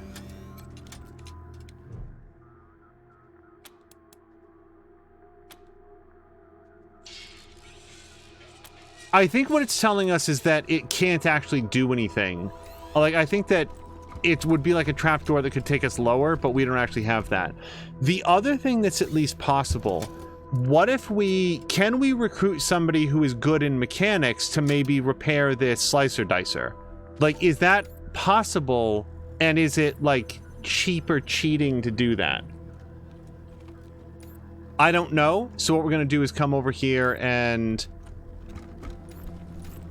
It's going to get everybody sort of turned around, and I'm going to throw down another save right there. Whoops, that's not the yes button. Okay, so I'm curious what the recruitment limitations are and so forth. Rangers, good to see you. Sure thing. Let's have a look. Okay, so if we wanted to, like, have blah blah blah step down for a second, let's just remove him for a minute. And we're going to add a new recruit. And this is very unlikely to take, so we're not going to spend too much time here. Oh, whoops, hold on. Higher cost 200. So the first 4 are free, and then you don't get to... Wait. No, hold on. Create custom character. Okay, yeah. If we wanted a custom character, it's 200 bucks. I do not have 200 bucks. So that clarifies that.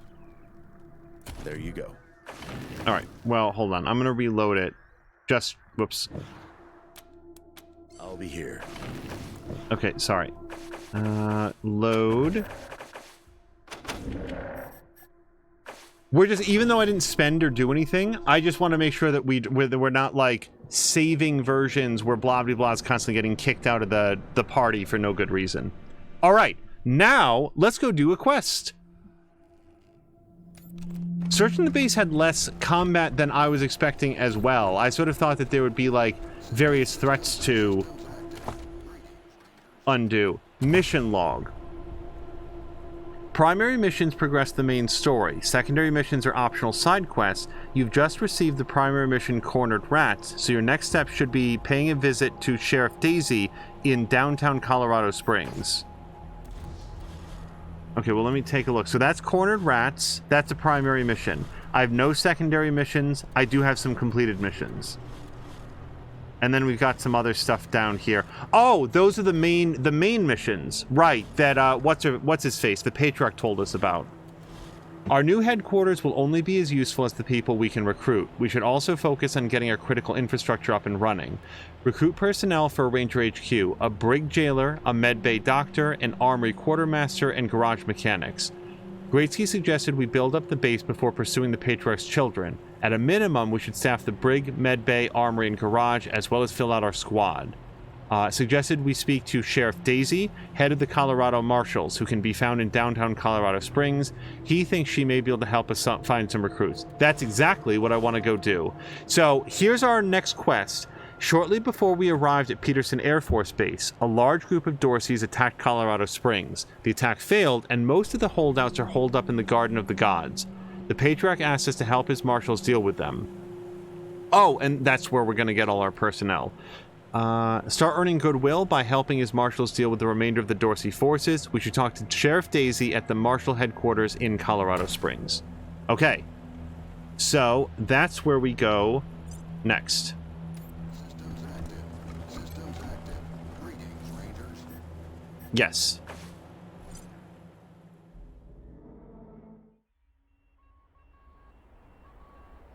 I don't think I'll have time to read through this. Many harsh sacrifices have to be made in order to maintain it. It's not fair.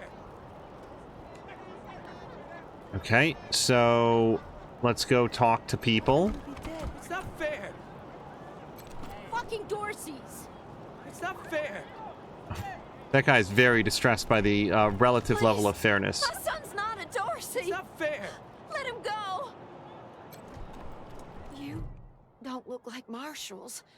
Do you work for the Patriarch? Why do you ask? Judge Watkins has sentenced my son to die.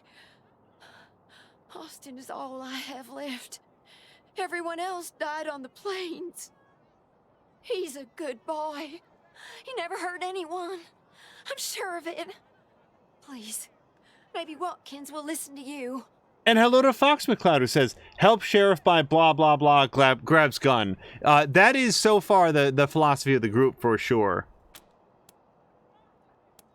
Why was your son sentenced to death? That certainly seems like top of mind to me. I don't even know why he was rounded up. He won't tell me. Says he's embarrassed.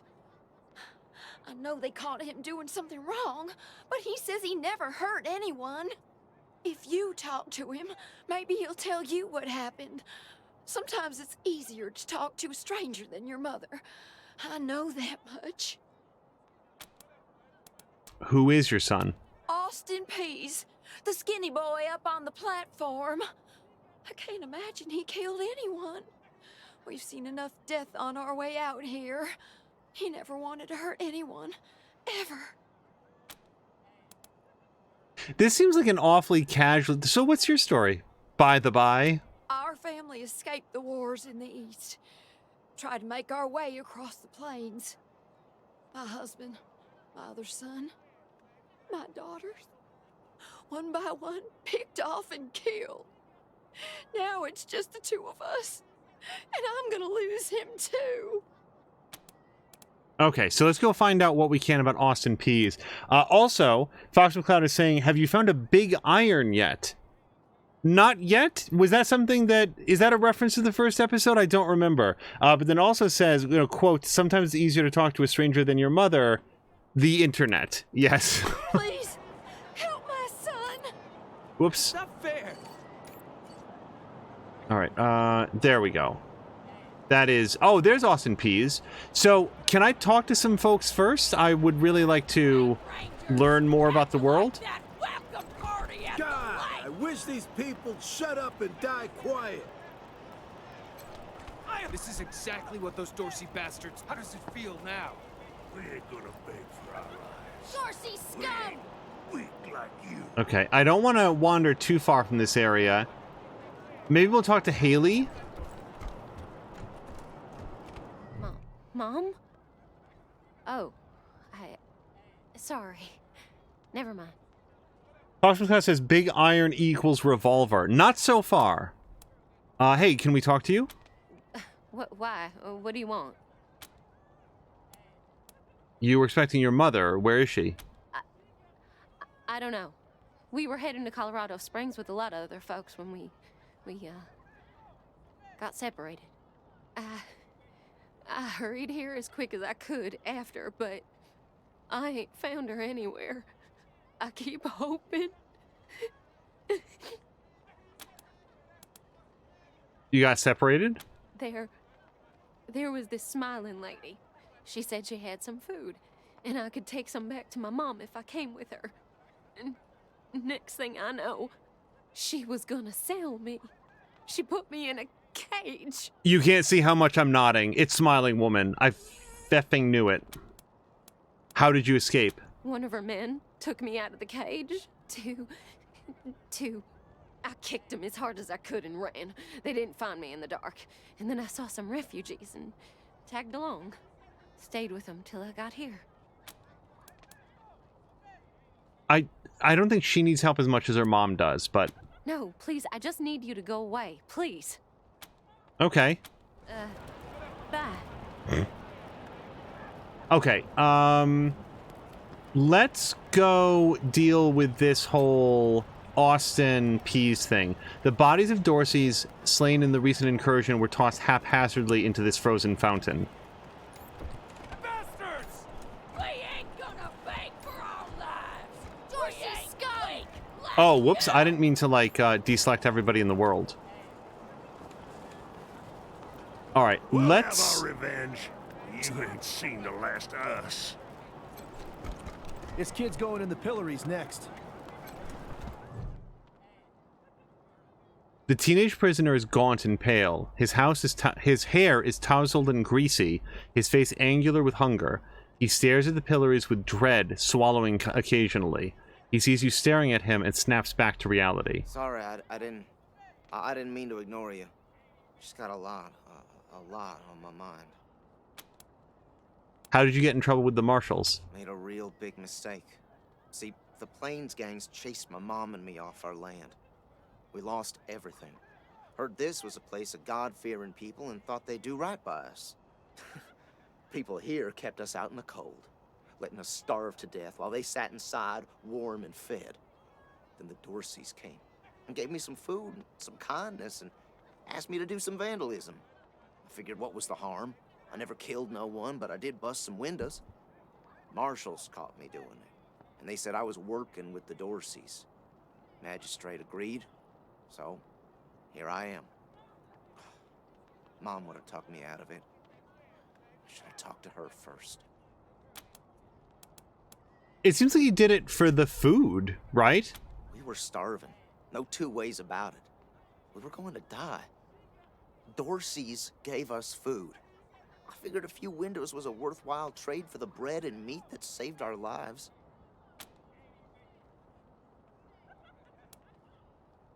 Here's what I think happened. Like, why would the Dorseys pay this kid in supplies to go smash some windows? I bet it was part of distracting the local guard, like making some noise over here, so they could either scout the area or prep for their incursion. And that's what I think happened here. So even though he was an unwitting accomplice, he was an accomplice. The thing is, it's not about the fact that he broke the law. It's the fact that, like, it seems like probably a bunch of people died as a side effect of what he did. I'm going to go with it doesn't sound like the punishment fits the crime. I feel like it's a little bit more in the middle here. At least, here, that's my suspicion anyway. I thought it was too harsh, but what happens if I speak up now? Will they come after my mom? I can't take the chance. What's your sentence? Magistrate tells me it's death. They're gonna strip me down and tie me to those things. And they're gonna let the cold do its work. I wonder if it'll hurt.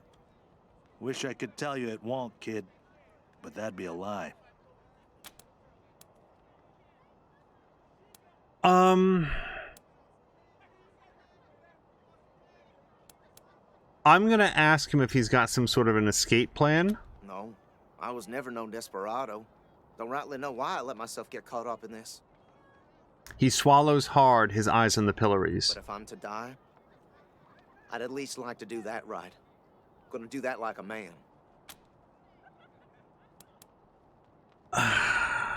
I'd much rather free him if it's the right thing to do than to demand payment for it. But we can at least ask about that. Magistrate's a hard man. I wish I could believe it'd work. I'd do anything for someone who could get me free without hurting anybody in the process. Guess I don't have any money to give you, but I'd pay you back in hard work, if you'll have me. Okay, now that's a perfectly fair trade. Do you have any useful skills? I'm used to hard work around the homestead, and I ain't too bad with a gun either. My folks made sure I could hunt and fight. I always dreamed of coming to the big city and being a newspaper man. You know, interviewing people, telling the truth about how things really are. Sure didn't turn out like I hoped. He shakes his head. Nice talking to you. I also really like the fact that he's like, I would be so happy if somebody could get me free without killing somebody. So check out Mr. Major Tomcat, who's just like nuzzling up to the magistrate. This dour man looks out at the pillories with an expression of grim satisfaction. His sallow skin pulls tight over his face, and his thin lips press together in a hard line. Howdy, Judge. How's your heart? Still colder than a well-digger's ass? Marshal Quan, impertinent as ever, I see. Rangers, I am Magistrate Silas Watkins. I have heard of your arrival, partly from the confessions of the Dorsey Raiders. You'll be pleased to know that I sentenced them to death for their part in the attack on the city and your convoy. Let's work our way up to Austin P. says he didn't kill anyone. What will it take to free him? What's with the pillories? They are the only instrument of justice we need. Serious offenders die by exposure. Sometimes I might grant a reprieve after frostbiters claim their extremities.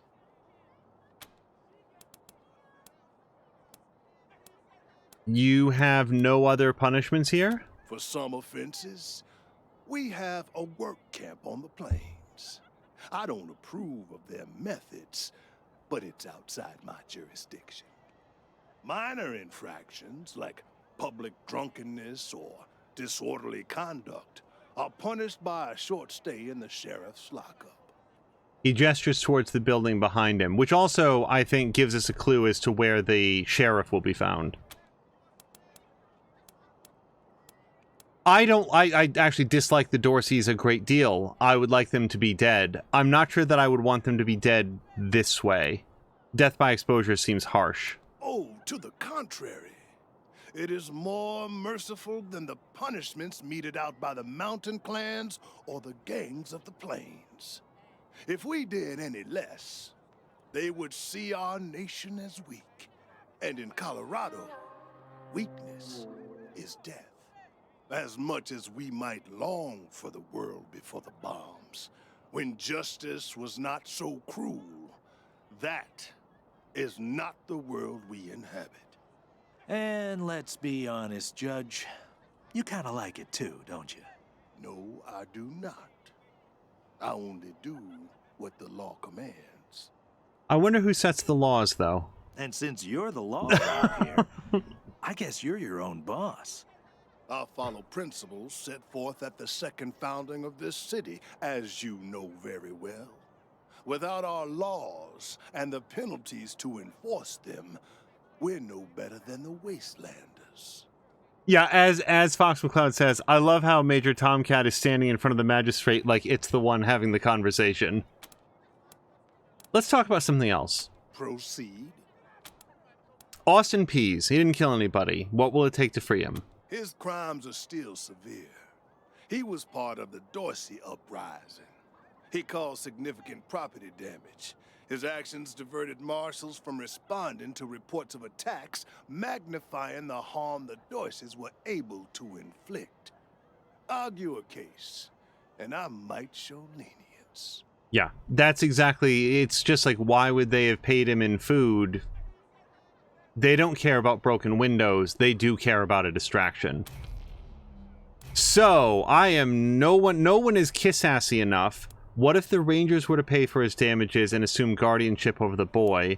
He's not a bad kid, and he's all his mother has. Kill him, and you might as well kill her. So I'll tell you right now, that's not going to work on this guy. This guy is Judge Dredd. The law above all else. Harsh punishments for, you know, menial crimes will keep everybody else in line. He does not give a shit about that kid's mother. He's still too young for a death sentence. No, he's not going to do mercy. What if the Rangers... This is the only option he's going to listen to.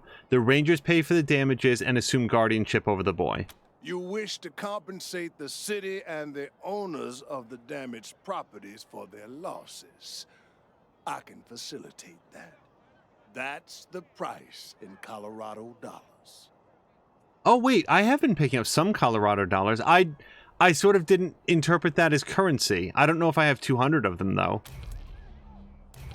Boo! Yeah, I can't afford that.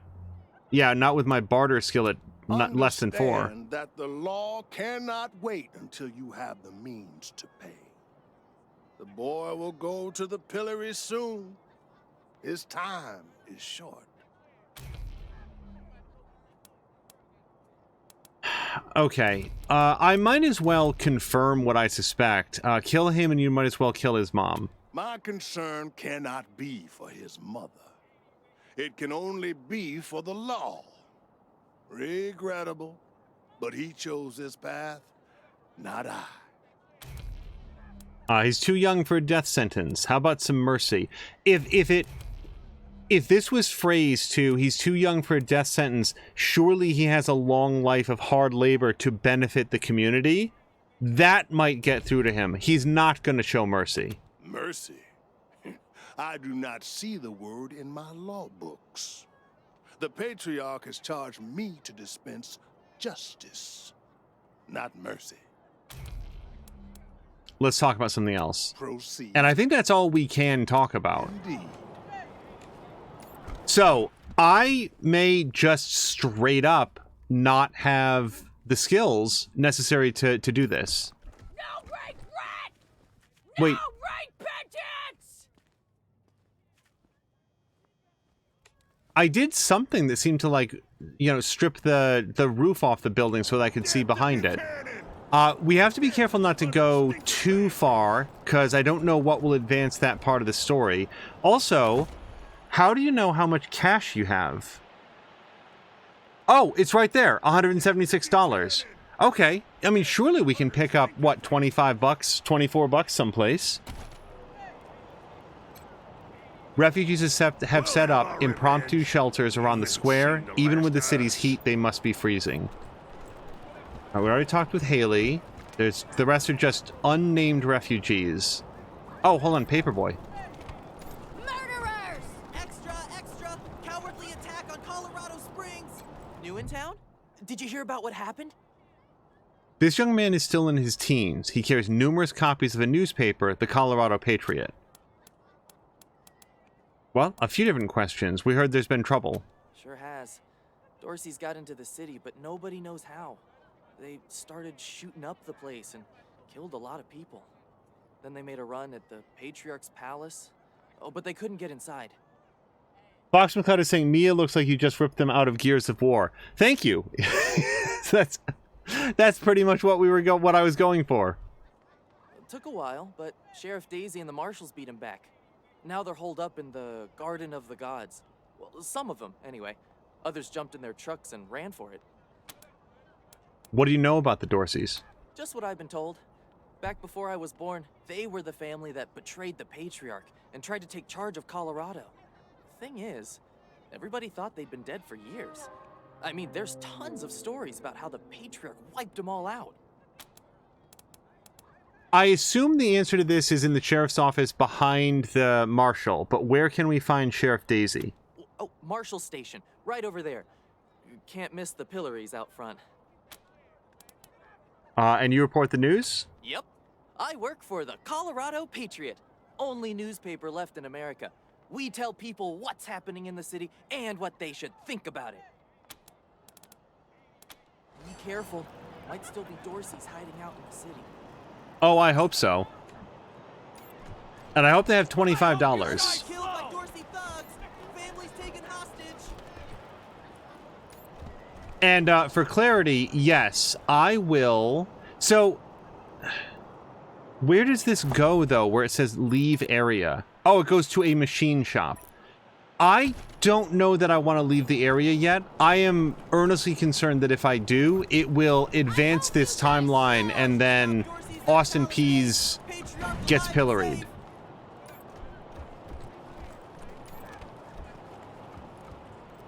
Okay. I feel like we probably want to talk to regular characters. Looks like there's a Dorsey killer in there. The young guard's face is nervous but determined. He steps forward as you approach, holding his hand up. By order of the Patriarch, only authorized personnel are to pass this gate. Why is it closed? The attack on the city has everyone nervous. Until that's all settled down, Patriarch's orders are in effect. Authorized business only. As Carolina says of the newspaper boy, they report the news and what you should think about it. So, politically independent then. Yeah. What's beyond the gate? Broadmoor Heights and the Patriarch's Palace. He clearly feels his job does not include expansive descriptions. Okay, what kind of authorization would we need? An invitation from the head of a family or authorization from the Patriarch. Until you have that, the gate stays closed. Okay, well, I didn't want to go to those places anyway. So let's not get shot by going closer. Snow pile. This snowdrift is just the right balance of density and wetness to pack snowballs. Sure, Mia, why don't you drop trow and pee on the snow pile? You unzip and...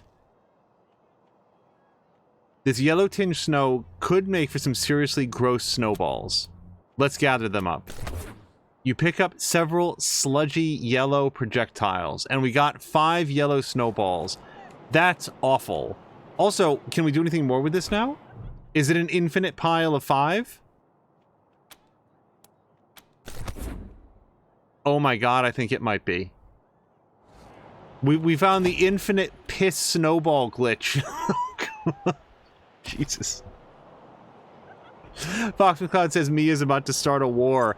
Yeah, with her own party members. Mia, what is that smell? Why else would I even keep a shotgun around if I don't use it? Brandy's Diary, a small book with a series of hearts and daggers drawn on the cover with the words Diary of Beautiful Brandy. The eye is drawn with a heart. This is apparently a crafting component. Hang on, I'm not that old. Oh, just put down the gun and let someone else handle this. Consarn it. You Dorsey peckerheads, get on out of there. The old man is shouting into the nearby shop and waving a shotgun around. He doesn't sound very old. Hush up now, Josiah. You can't go in there alone. They'll kill you.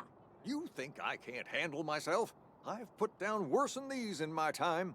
Oh, since when? You've been a shopkeeper all your life. When Martha notices you, an expression of relief crosses her face. Will you help me talk some sense into this old fool? If he goes after those Dorseys, he'll get himself killed. I like Martha's fashion sense. Look at this.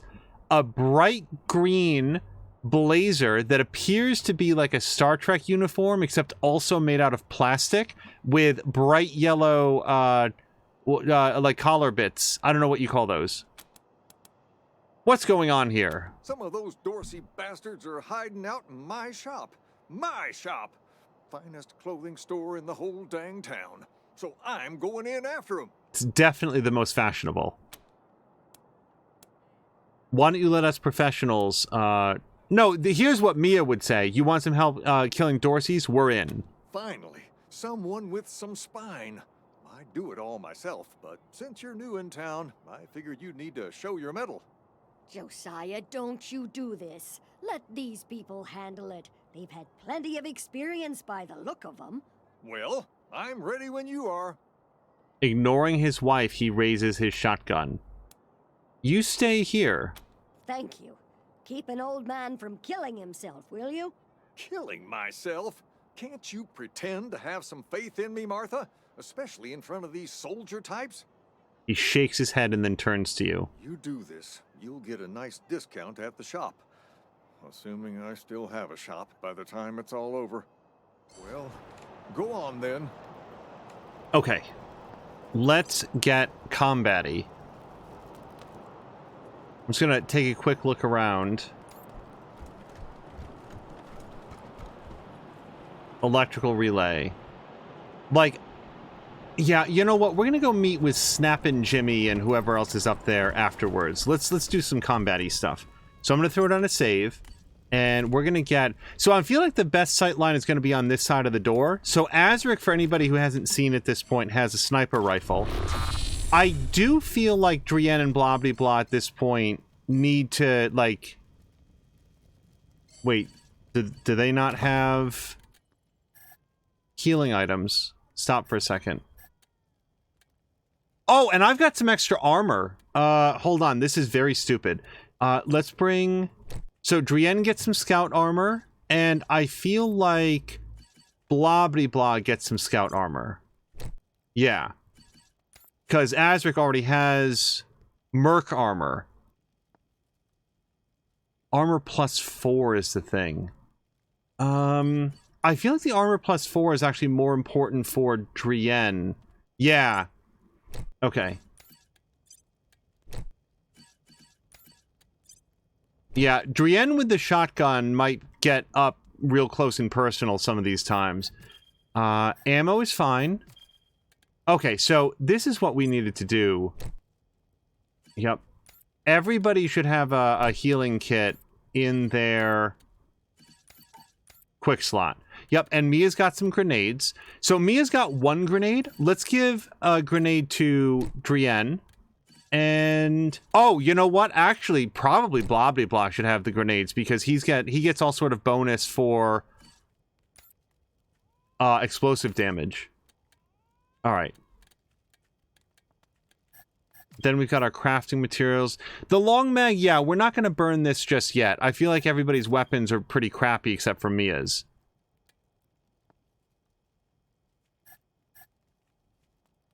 Oh, I never read Old Journal. Hold on.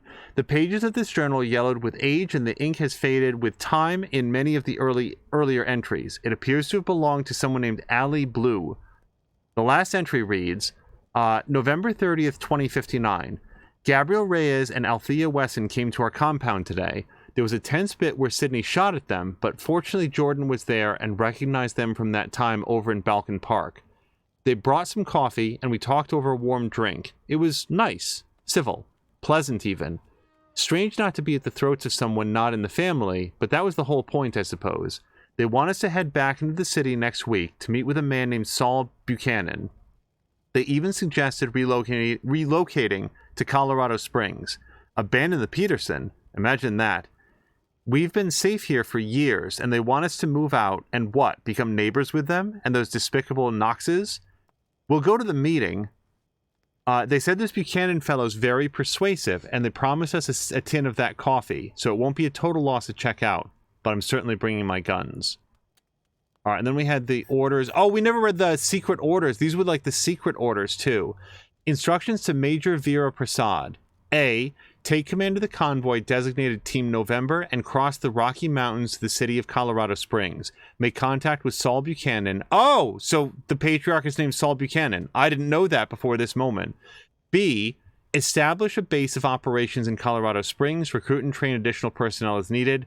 C. Preserve the life and position of the Patriarch at all costs. Do whatever is necessary to secure the aid promised to the Desert Rangers.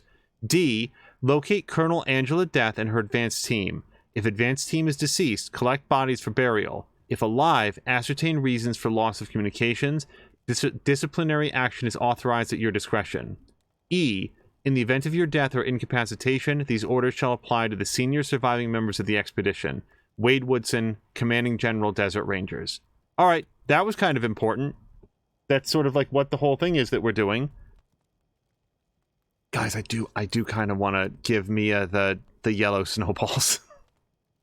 Should we do that? What is that? Ammunition? Or like usable items? Okay.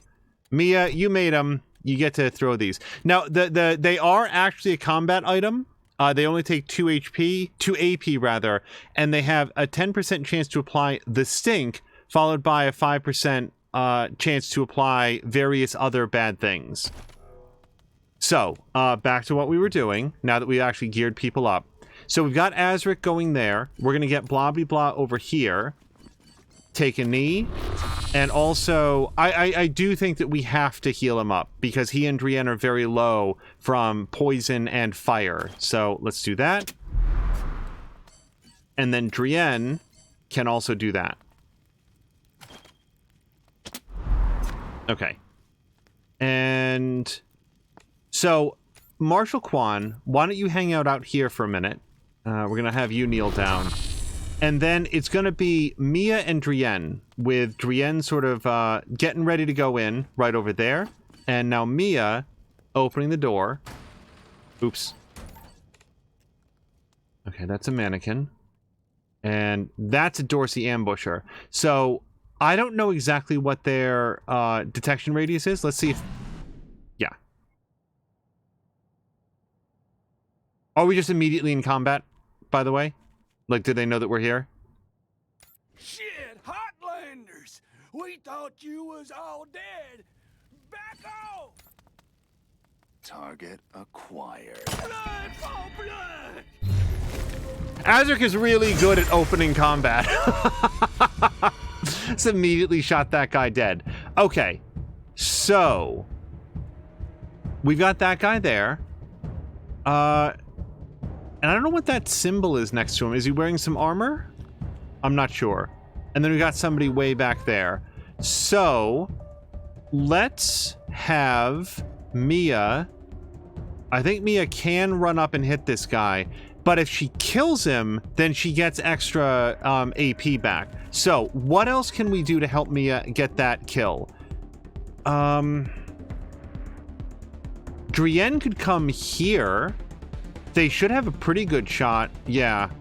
51%. Sure, man. Let's do it. Oh, wait. Sorry. That was Marshal Quan. Well, whatever. That's a miss. Drienne. 52%. Oh, actually, Drienne's in a slightly better position. So let's get a flanking shot. Drienne, come here. And then just turn on your heel and... Negative 50%. Oh, balls. This guy's got some good armor then. Well, still better than nothing. Now, Blobby Blah. Yeah, we're going to have Blobby Blah come around the corner here. Doesn't really have a good shot on that guy. And that person's out of range. So that's not great. Here's what we'll do with Blobby Blah. Let's set up an ambush shot. So if this guy does anything that like comes out towards Drienne, I feel like that'll be helpful. So we're going to do the ambush shot. Yeah, and Azric burned his points. So the best that we can do for Azric, it's not really worth moving anyplace, I don't think. Let's have him carry that point forward to the next round. And that leaves us with Mia. who can run up and hit this guy, and it looks like she's actually going to shred some armor off at the same time. That's going to leave her exposed to, like, a shot from this guy, but I don't think that Mia would ever play it safe, would she? Yeah, it shows where we could go to do that. I still feel like Mia's gonna do the sword swing here.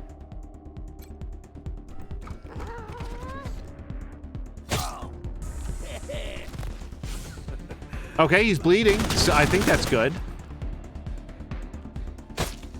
No, well, now Mia's bleeding. Crap.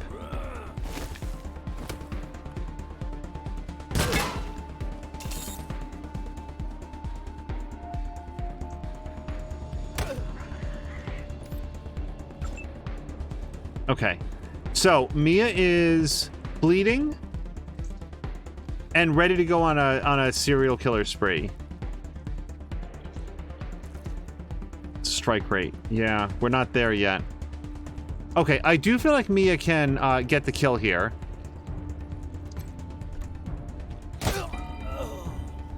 That's good.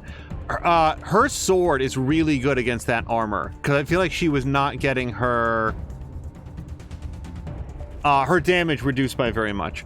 So let's come here, and this is a great example of Mia cannot get in sword swing range, but attack with your current weapon. Wait, how do we change? Out of ammo. What, are you kidding? Why? What? Okay, it just never occurred to me that we needed to manually reload the weapon before this time. Okay, well then that's kind of not what we're gonna do. Let's instead, we're gonna defend just in case that guy tries to attack her. Okay, Azric, what kind of shot do you have? 63%. I like those odds. Yep, I like him a whole bunch. Okay. So, hold on. Mia's still bleeding, and I don't think that there's very much I can do about that. Does it give us any indication on how to resolve that? I don't think it does. I think you need like some sort of a staunching kit. Oh, and it actually continues to tick down in here. So that's neat. We'll probably have to take a... Yeah, hold on. She's gonna pass out here. You know what I should have done? I apologize, everybody. I should have thrown the yellow snowball. I just didn't think of it. Okay, let's take a look around. Okay. Yep. And muscle tissue, ammo, and Colorado dollars, 13 of them, not the 25 that we need. Hey, shopkeepers, I've got bad news. They ripped off your till. They took all the money, and don't look in my pockets. Okay, I think we can afford to buy that kid's freedom now. Also, guys, I am not super comfortable with the amount of healing sprays that I have, because I've had to use a bunch. All right, an injury kit. So this does not remove bleeding. This removes, like more serious injuries, I think. So I'm glad to have that, but it's actually not going to help with, like, when we get on bleeding. Ooh, flamethrower fuel. Yes, please.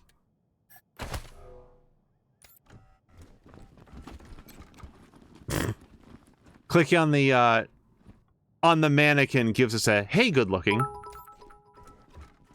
Oh, Marquardt, thank you very much for the cheer. That's incredibly generous for, I guess, doing our first combat of the episode, but I really, really appreciate it.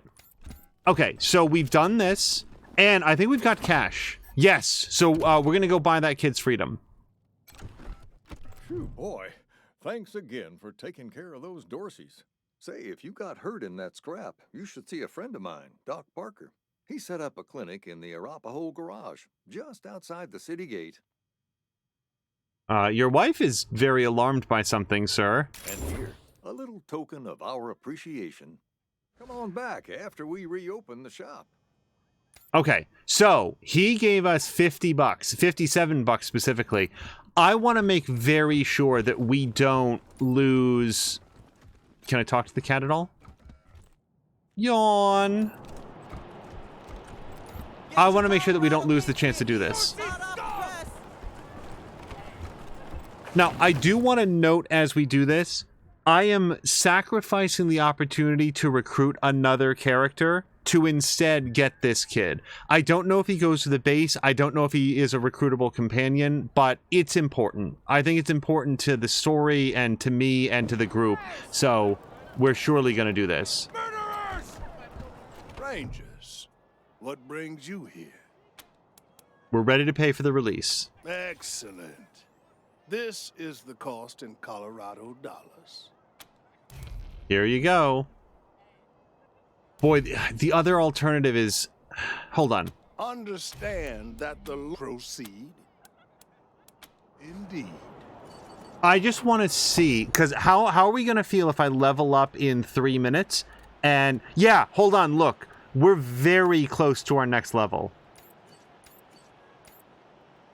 Oh, except for Marshal Quan, but that's a different story. So, time out for 1 second. How close would we be to barter 4? Was that a Drienne thing? Oh, look, we'd have to put 2 points into that. Yeah, we'll never get there. Okay, fair enough. Rangers, what brings you here? I was just thinking, like, if we walk 15 steps and get barter 4, and then we can, like, talk him down by half, that would be awesome. But, no, here you go.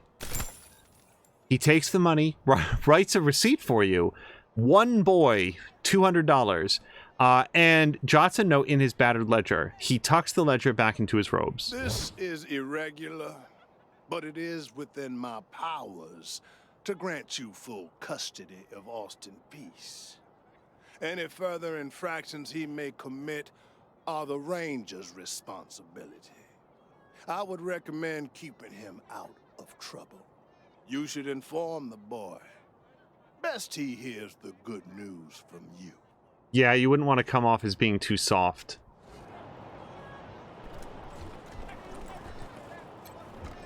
Still here. Not looking forward to what comes next. We talked to the magistrate. He says he'll release you, but you'll be working with us now. What? Are you serious? You really saved my life and I get to be a ranger? Soon as they let me free, I'm going straight to your headquarters. I'll do whatever you need me to do. Clean guns, scrub toilets, you name it. Thank you. Thank you. Thank you. Okay, let's talk to his mom as well, because she'll probably be pretty happy with this. You Rangers are heroes. I'm gonna tell everyone what you did for my son. Thank you. How can you be dead? Thank you.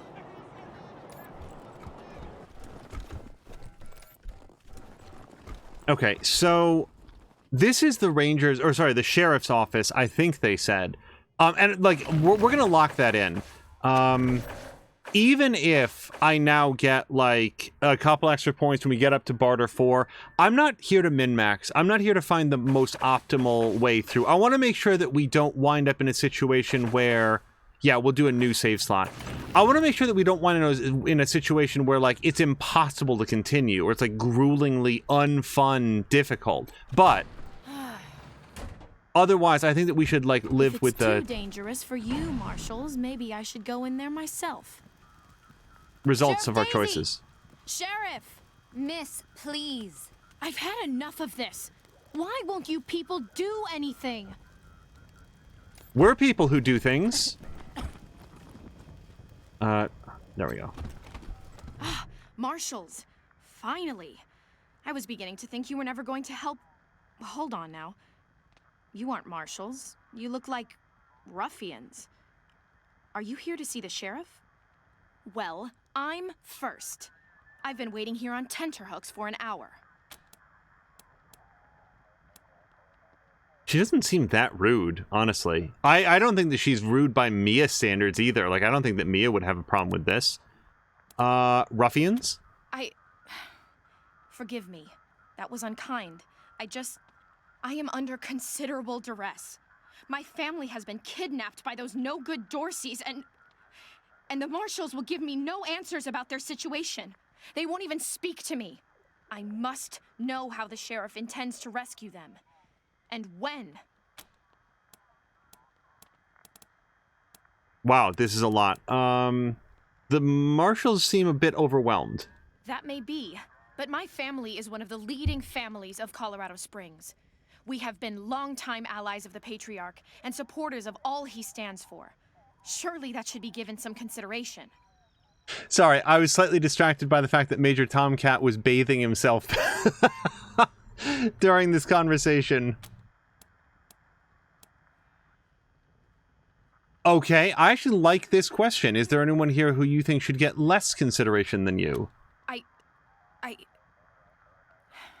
I suppose not. We are all equal in the eyes of God, as they say. I am just frustrated. That is all. It doesn't seem that anything is being done. Who are you? My name is Lucia Wesson, daughter of Percival Wesson and Maria Reyes of the 100 Families. But now they and my little brother have been kidnapped by those good-for-nothing Dorseys, and I fear for their lives. It's an odd time to ask for, like, a local culture lesson. What's going on here? Someone let the Dorseys into town, and the savages have taken my family hostage, along with a good many others, and retreated to the Garden of the Gods. I came here to demand that Sheriff Daisy immediately mount an expedition to save them, but her marshals keep putting me off. Who are the Dorseys? Sure, let's ask that. No good traitors, that's what they are. Used to be 100 families, like us, but rotten. Backstabbers, every one of them. At least that's what my father says. They rebelled against the Patriarch before I was born, and were driven from the city. I was always told they were dead and gone. It seems I was misinformed. And can you describe Colorado to me? No, tell me about the 100 Families. We are the founding families of Colorado Springs, descended from the survivalists who came together after the deluge of fire and helped the Patriarch build a stronger Colorado. I'm proud to trace my lineage back before the war on both sides of my family.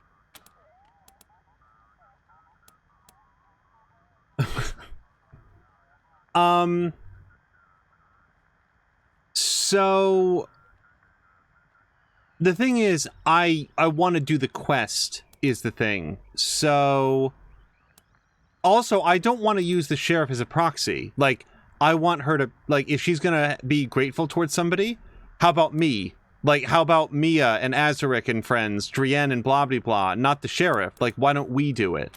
Well, you look capable enough, but I don't know you from Adam. Why, you might be robbers or bandits. No. Thanks all the same, but I think I'll continue to wait on the proper authorities. Frustrating though that may be. Sheriff Daisy, I will not leave until you speak to me. We should build some more watchtowers. Miss Wesson, could you... I'm sorry. I have to talk to these folks.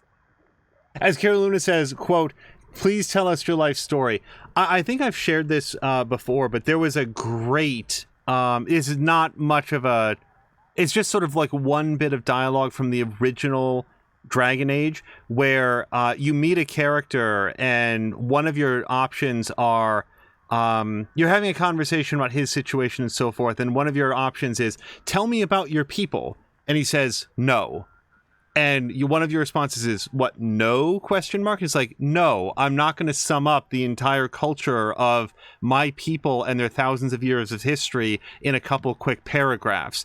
Like, I really like that. It goes on and it actually gets a little bit funny, but it's like, it's such a commentary on how games like this are put together where the writers want you to learn about the world, and the best way to do that is to give you opportunities to ask about it, even if the timing of it seems a little bit odd. And it's certainly better than like reading about it in a book. But yeah, it's a little bit off-putting to have somebody walk up to you and say, hi, tell me about all the major families in town. Like, can you describe your social structure to me? Sorry about that. Are you the Rangers? We were told to expect you. Sheriff Daisy's waiting for you in the back. Thanks, Torres. Anytime, Marshal Quan. Oh, this is forward. Any advice on how to handle Sheriff Daisy? Don't blink. And what are you working on? Reports. Lots of reports. The Dorsey raid really tore up the town. Murder, looting, fires. They even attacked this station. Not that they got very far. It's been exhausting. Can you tell us about the Marshals? It's on the back of the box. We keep the peace here in Colorado Springs. Mostly, though, we do what Sheriff Daisy says. Thanks. If you've got any feedback, be sure to fill out a form. Okay. Yeah, so I feel like, so here are the interactions that I'm sort of skipping. Marshal Enforcer, Marshal Deputy, Enforcer, Enforcer. But like, Marshal Granbois, that seems like somebody who might have something to say. Too old to fight the Dorseys, they said. Ha! Must be drunker than I thought. Did someone yell something about Dorseys? No regret. Sorry, no I don't know where Mia's going. I went to click on this person and Mia decided to, like, leave the building. Yeah, okay, sorry. Mia, I don't know where we're trying to pathfind to, but we'll just cut that short. Okay, interrogation room. Good cop, bad cop, and a swinging exposed light bulb. Classic.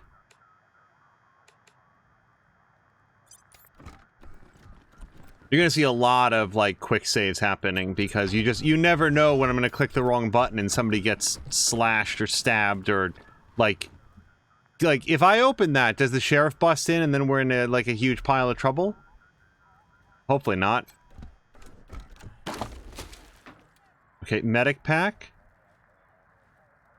Amount healed increases with first aid skill level. So, I think, didn't we make Drienne our first aid person? I gotta check skills. Yes, they are. Alright, so, new plan. Can I put... There we go. Alright, so now that's gonna be in there. That makes more sense than grenade if they're gonna be our first aid person.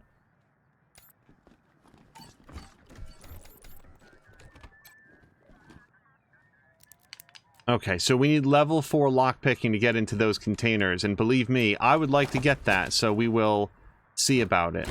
Good. Some more healing items.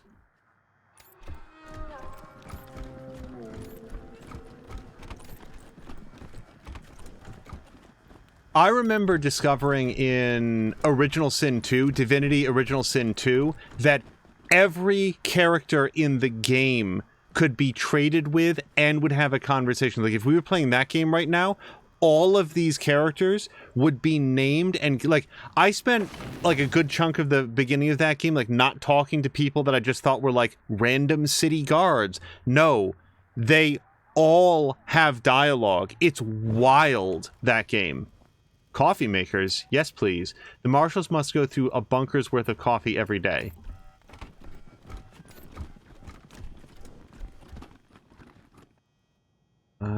I'm just looking to see what else is in this room, and not a lot. Okay, so let's talk to Sheriff Daisy. The sheriff is a statuesque woman with graying blonde hair and steel in her smile. Not smiling woman, though. Well, now you must be the Rangers. I'm the sheriff around here, but you can call me Daisy. Old Saul tells me you're a bunch of badasses, and I ain't one to turn away a badass, especially at a time like this. I reckon you already heard all about the Dorsey raid, so I won't bore you with the details. Suffice it to say, we whooped 'em good, and the survivors are holed up in the Garden of the Gods with a bunch of hostages. Thing is, I lost a lot of marshals. My boys and girls are tired and beat up. You want to make some fast friends around here? You could go into the garden and speak to those Dorseys for us. Maybe find out how the hell they got into the city in the first place. And by speak, you mean shoot the everlasting shit out of them and save those hostages, right, boss? Quan, I hear you're some fancy liaison now. Old Saul taking my people without even asking? How dare he? Anyway, yes, you rascal. That's exactly what I mean. But question him first, you hear? Ma'am, yes, ma'am. Okay, so I am paying attention to this. We want to get information, not necessarily just gun everybody to death. The thing is, a lot of these characters aren't interested in talking, so I don't know what the actual options will be. Also, Carolyn is saying, what's the difference between the number of good cops versus bad cops it takes to change a light bulb? Well, the good cops would probably get into a big argument over why they didn't buy more light bulbs and anticipate the shortages to the point where the light bulb never gets changed whatsoever. And the bad cops would probably spend all of their energy debating whether or not who has the most shares in the light bulb company and whether or not the light bulb shortage can be addressed by increasing the prices of light bulbs. So I'm going to assume that both groups never ever change the light bulb. Lucia Weston, I don't care about her right now. We'd be glad to help. I do have a few questions. Rangers, I'd love to trade war stories, but I've got marshals calling me left and right, dead folks lying in the streets, and reports of Dorsey stragglers all over the city. Let's circle back later. Now, the Dorsey's hostages are from the fancy side of town. 100 Families folk. Try to get 'em out of there alive, or I'll never hear the fucking end of it. And please, take young Miss Weston with you. I need that girl out of my hair. In fact, I'm gonna insist. I'm telling Lupinski not to let you into the garden without her. But don't worry. She knows which end of the gun the bullets come out of. Go in there and kick some ass, Rangers. Okay. I'm not sure why the sheriff didn't assign me marshals, but, well, beggars can't be choosers. I am the Miss Wesson she spoke of. Lucia Wesson, daughter of Percival Wesson and Maria Reyes of the 100 Families. Ma'am, do you have some sort of short-term memory problem? As Sheriff Daisy told you, they and some of our neighbors were taken hostage by the Dorseys, and I mean to free them. All of them. So, I am ready when you are. I am curious what the Garden of the Gods is. Before we go anywhere, let's talk about your combat experience. We know what the sheriff said, but no, we're going to bring her with us. Sheriff Daisy said you knew the end of one end of the gun from the other. Is that true? Let's start with Sheriff Daisy didn't say what the Garden of the Gods was. It's a project of the Ward family. A showcase for their know-how. They grow food there using the latest technologies. Colorado Springs leads the world in science. But there are plenty of places to hide in the garden. The Dorseys could be laying for us anywhere. We shall have to be cautious. So you know one end of the gun from the other. She's making a joke. She knows very well that my father taught me to shoot almost before I could walk. And I'm the best shot in this city. You may ask anyone. Everybody knows what I can do. But have you seen Azaric take a shot at somebody? Have you ever killed anyone? Yeah. No. But I have hunted. There's no need to worry that I will be shy about pulling the trigger. I promise, strangers, if it is to save my family, I will not hesitate. Okay. We don't care how well you shoot. No, but we are taking her. Are you sure you don't want to leave this to the professionals?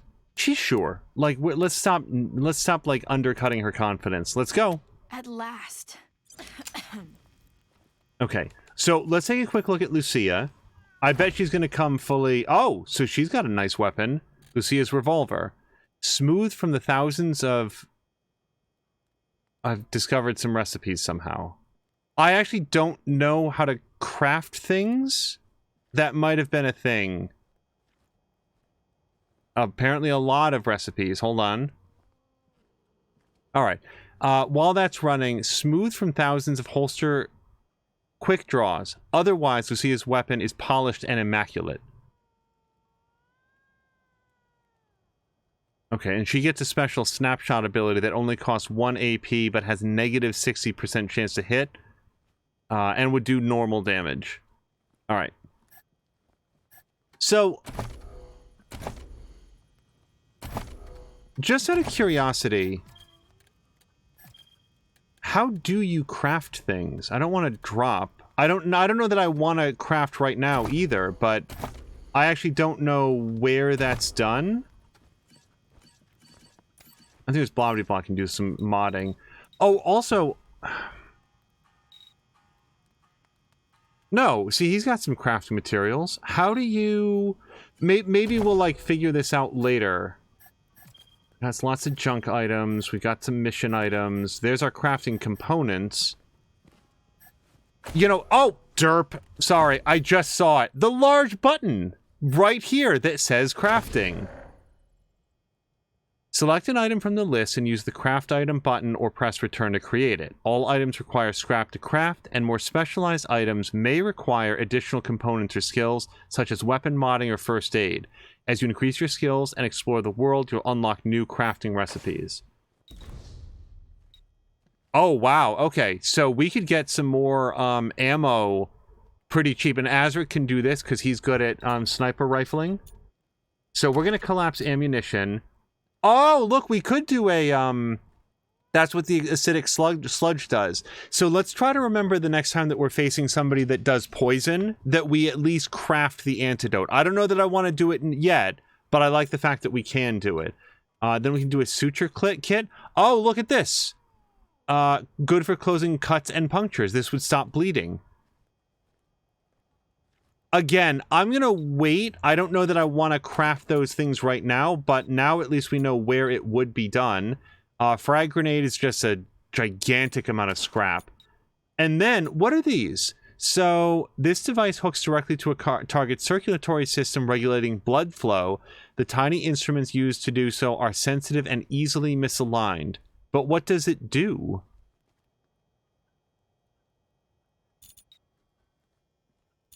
Like, how do you know? Like, I'm sure it's good, but, like, for what? Oh, hold on. Con plus 15. Okay, well, that seems really good for Mia. Elasto Springs. Initiative plus 35%. Ooh, that's really good. And then Tactical HUD. Melee... Oh, nope, hold on. We've got something better for Mia. So here's the problem, though. Melee damage bonus plus 10%, range damage bonus plus 10%, but armor -2. So that's actually an Azaric thing, and we actually shouldn't do it or can't do it because we don't have an LED matrix.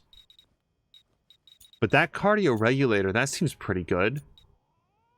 Plus 15 con, that's basically hit points. Mia's sort of our tank. You know what? Rather than like endlessly litigate this and, oh, should I save it for later? Just fuck it. Do it. Okay, so we got a cardio regulator, and then we've got this thing which is plus 35% initiative.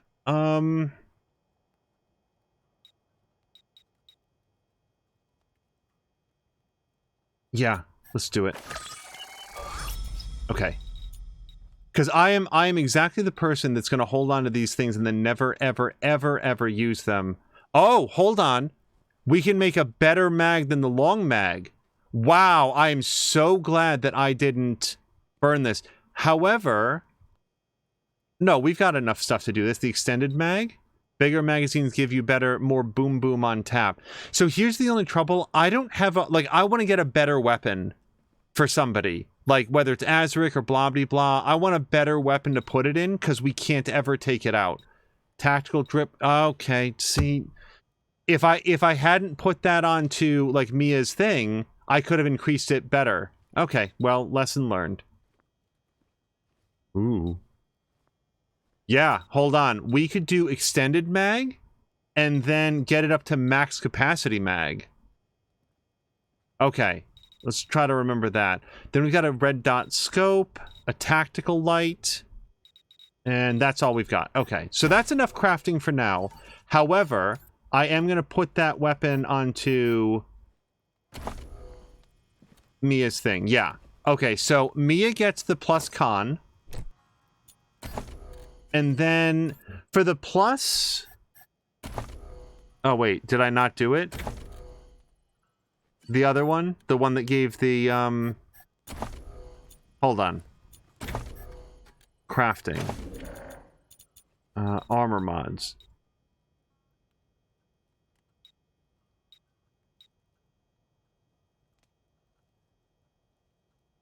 Wait, I thought I did this. The Elasto Springs, didn't I? Armor modding. Did I not? Guys, am I going crazy? Didn't I just make the Elasto Springs one as well? Or did I... Turret chassis? Right? Hold on. Armor, ammunition, usable items, mods. Right. Oh, leg armor. Okay, that's what I was missing. Okay. Initiative plus 35%. But I feel like...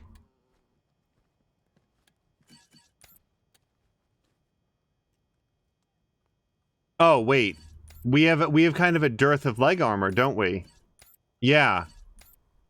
Okay, so it must go to either Mia or Azaric.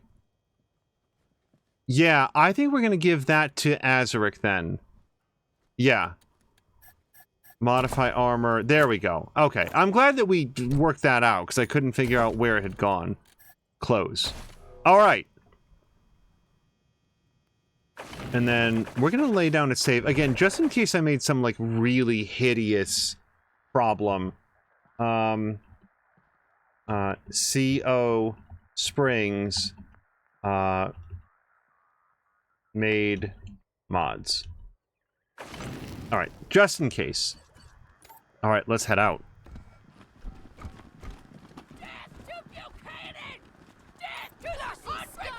Okay, so while they shout... There's the Marshal Station. Well, I don't know what it means that you can click that. Oh, maybe you can set it as like a waypoint on your marker. That's what it is. So went to Cassidy's Fine Clothes. There's Broadmoor Heights. There's the Kodiak. There's Guardians of the Gods. So Broadmoor Heights, that's the protected door that they won't let us through until the Marshal says so. So let's see if we can search this area next. Sorry, is this the right way? I think it is. Yeah, there we go. I just had to get the camera aligned properly.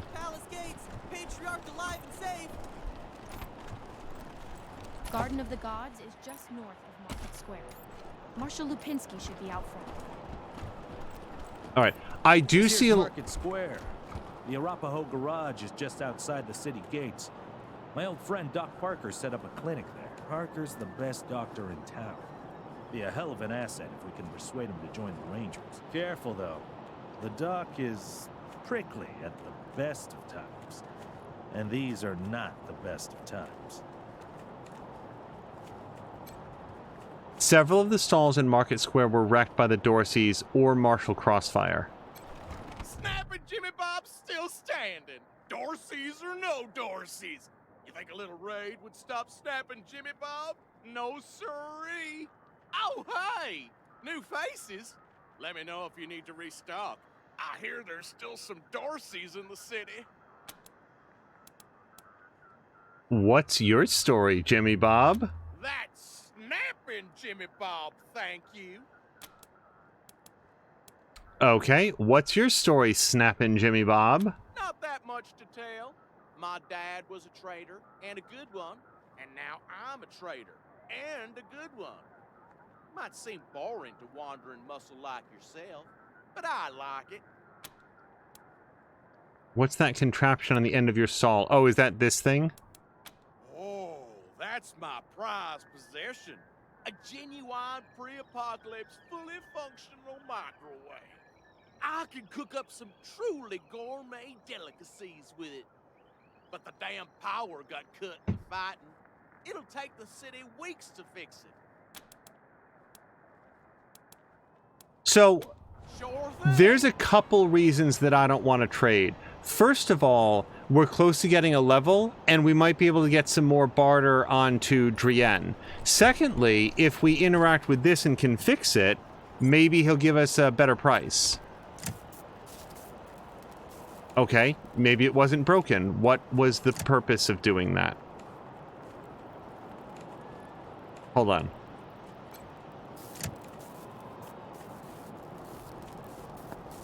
Okay, so that's doing something way down here. All right, so believe me, we've got a lot of junk that I can sell and get money, but now that we've like bought that kid's freedom, I don't need the money right this minute. Okay, another snow pile. Oh, it just saved on its own, so that's always a good sign. Yep, we've got some thieves. Thief leader. Okay, well, let's rely on the autosave that it just gave us. So... My uncle tells me you're a man of questionable morals, Mr. Kwan. Well, that's why I'm on the payroll. Somebody's got to get their hands dirty, so good folk like you can keep your hearts clean. That's not how Colorado Springs works, Mr. Kwan. That's how you work. Those marshals were colleagues of mine. I'm gonna guess you didn't kill them, but you need to put all those valuables back and walk away. Fat chance. We got guns and ammo now. We don't take orders from marshals no more. Okay. Taking shelter.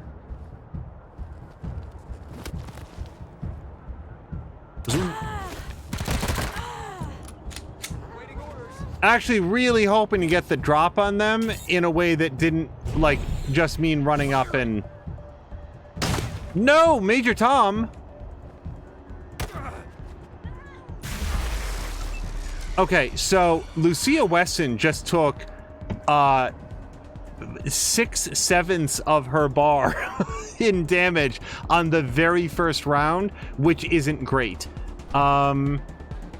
Okay, as always, we'd love Mia to get a kill because then she gets to do more killing. Blah, blah, blah. You've got a great shot on that guy, so I vote that you take it.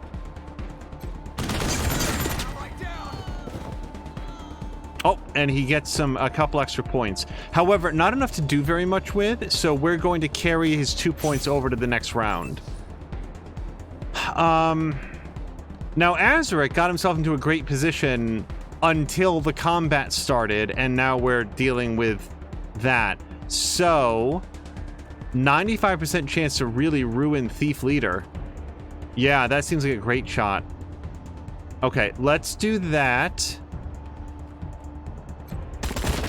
Wait, who am I? Sorry, that was Marshal Kwan. I thought it was Azaric. With Marshal Kwan, I really, really would have shot this dude. Okay, well, that softened that guy up very nicely for Mia.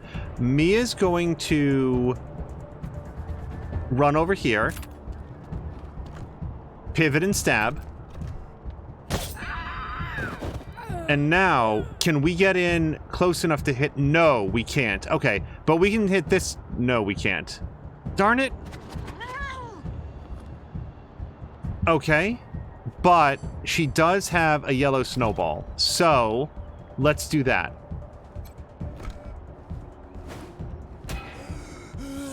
Okay, he got the black thaw.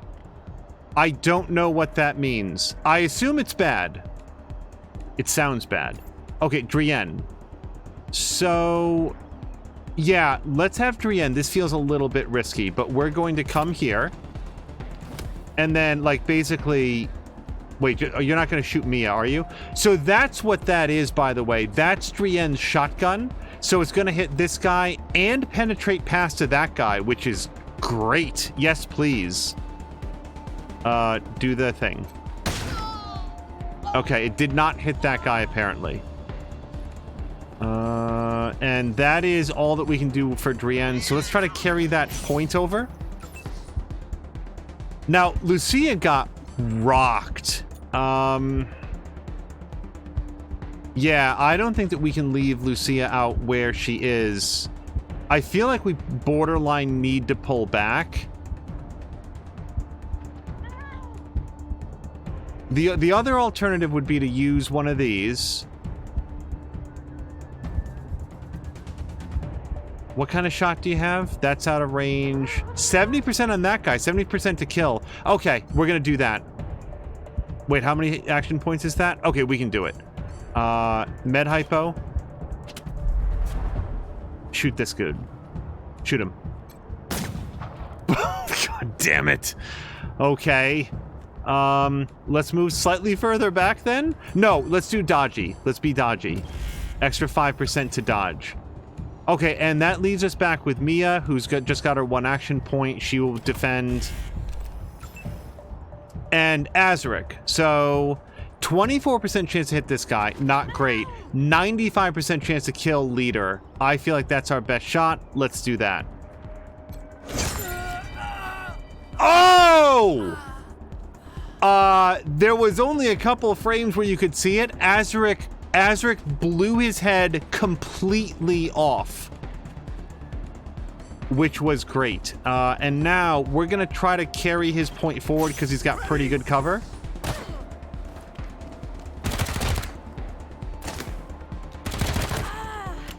Jesus Christ, Lucia.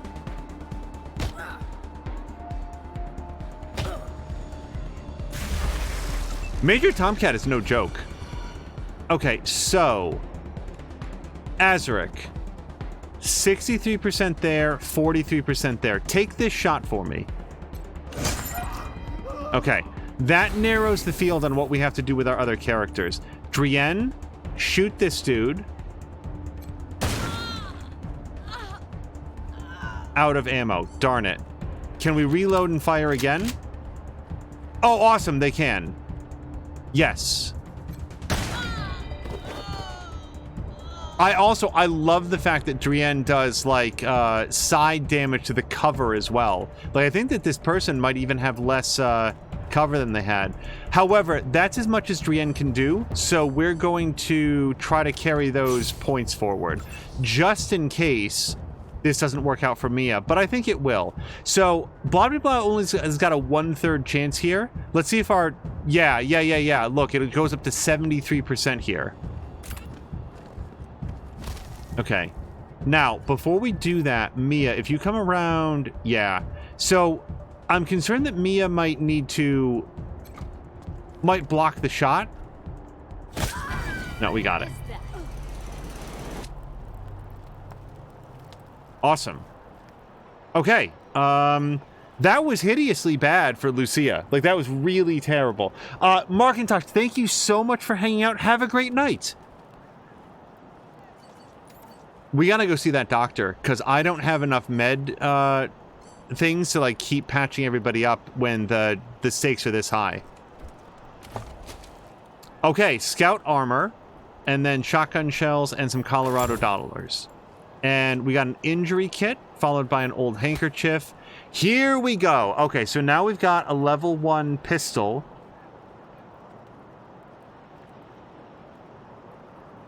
Oh, interesting. We can use it even though it's not... Like, we take some pretty severe penalties to it. And then a level 7 assault rifle. Requires level 3 automatic weapons. Well, somebody has that, don't they? All right, everybody form up. Come on. All right, let's check the trash. Sad banana. Okay, it's also a crafting material.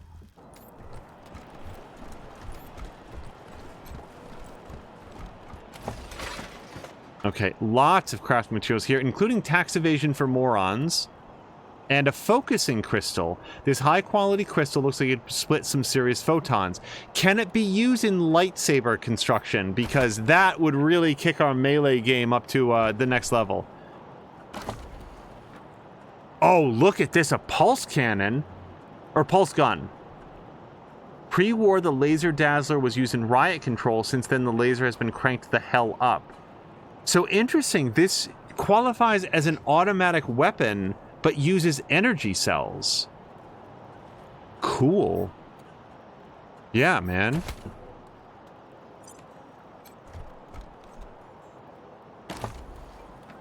You... Okay, we're really stretching the limit of what... So who's gonna pay $10 for this? The used cat litter. You know what? Actually, I take it back. You know what a lot of cat litters... Whoa. These cat bones look to have been cleaned of their meat. Yuck. I guess in this situation you would... I can't judge anybody too harshly for doing what they have to do to survive, but that's... dark. Oh, hey, we can lockpick this. Before we do, we just got some new weapons. And we got some perk points. You've unlocked a perk point. Proceed to the perk screen to unlock a powerful new perk. How did I do that? Did everybody go up a level? Oh, I think we did. No, we did not. Why did I get a perk point? Starting at level 4, your rangers will earn a perk point every other level. Perk points are used to unlock powerful abilities and passive bonuses. Perks become available to learn as you upgrade your skills. Okay, so Mia does not have this. Ah, Azaric does. So Azaric has leveled up. So, here we go. Deep Pockets. As a sniper, I don't think that he needs to make as much use of, what's it called? Like quick items. Hardened is +2 to armor. Again, sniper. Con +35. Again, sniper. Quick reflexes. Now here we go. +5% evasion. I'm not going to say no to that, but I don't think it's going to be as good as some of the other things that we'll see. Weathered. Crit resistance +10%. That's never a bad thing, but I don't think it's as critical. Now we get into... and you know what? I think we might want to level up his non-perk stuff first. So let's just take a look at what this would be. Mark target. In addition to the tactical value, marking an enemy for your squad is to focus fire on is good, mean, fun. So with that ability, reduce an enemy's evasion by -15%. Mark targets also suffer +50% damage from precision strikes. Or masterful precision. You are a surgeon and your sniper rifle is your instrument. Precision strikes with sniper rifles have significantly higher chance of inflicting critical hits. But talk to me about precision strike. That's a new phrase that I've not heard of before. Otherwise, second chance rather, can increase his detection time. Close call, if the tripwire doesn't go off, it doesn't matter. You were either very good or very lucky. Concentration, which we're not going to get to this level up. Gain +10% hit chance when using a sniper rifle if you don't move for 1 turn. Yeah, that seems great. That's a lock when we can get level 7 sniper rifles. So, but precision... What were we calling this? Precision strikes. That's not like his default attack, is it? Hold on. Yeah, no, that's just regular attack. Abilities. Oh! That's his super ability. That's what that is. Okay, so when that's all charged up, that's the name of his super ability. I didn't even look at these before. Drian has Torrent Strike. Fire Torrent of Death in a wide area. Blah blah blah has... Oh, same thing. Major Quan has Precision Strike. And she has Precision Strike. Okay. And Mia has the very unique Thundering Strike. Okay. Let's continue leveling up Azaric. So, we've got attributes between 1 point. I'm kind of tempted to do coordination because that gives him the +1 action point. But then again, he's never going to be able to fire twice. The sniper rifle is just too slow firing. So the next one would be luck. Yeah, look at this. Luck gives him a permanent +3 penetration. So he can like blast through armor, which we've been introduced to. And lucky crit chance. I feel like that might be our winner. Or awareness. That's really good. And then we've also got intelligence, which would increase his skill points. He gets another skill point for free off that. Plus extra critical chance. All right. Then again, we have high luck and high awareness. We could like level them up evenly.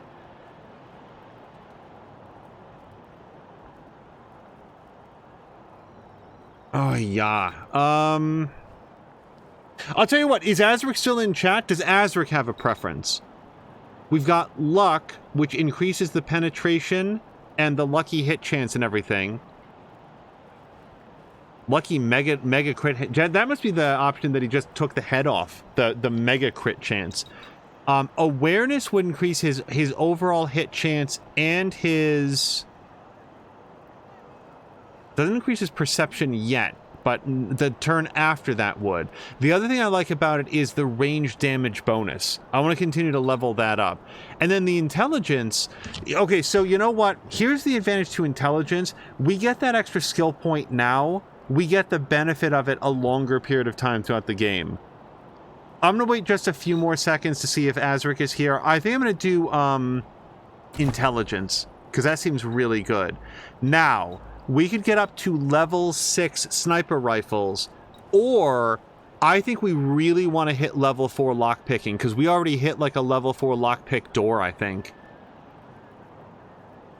Yeah, I think that might have been in the sheriff's office, wasn't it? We could go back and try to nail that.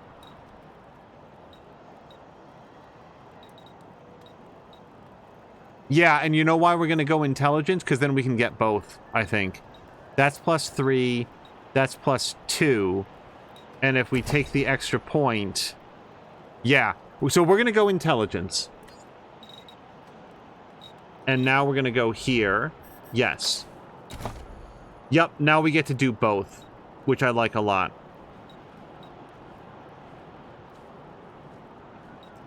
Sneak attack damage looks fucking awesome. All right, but yeah, let's do lockpicking because we've already seen that, and sniper rifles. Perfect. And now we come back to the perks. So I like, so although this is only level 2 and like that's level 5, so it seems to be better, right? If Azric marks somebody, that helps everybody else on the squad. So I think we're going to do that, and then maybe Masterful Precision, because this only helps Azric and only when his strike is leveled up. So we're going to do Mark Target. Yes. All right. We have confirmed. All right. And I'm actually going to throw down a quick save just so I don't have to do that again.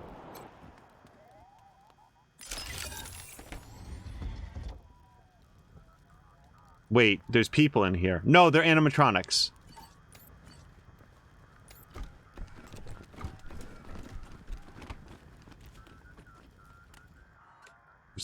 I just want to make sure the animatronics... Every class trip we ever had. Is Buchanan a man? Sorry. This display is inactive.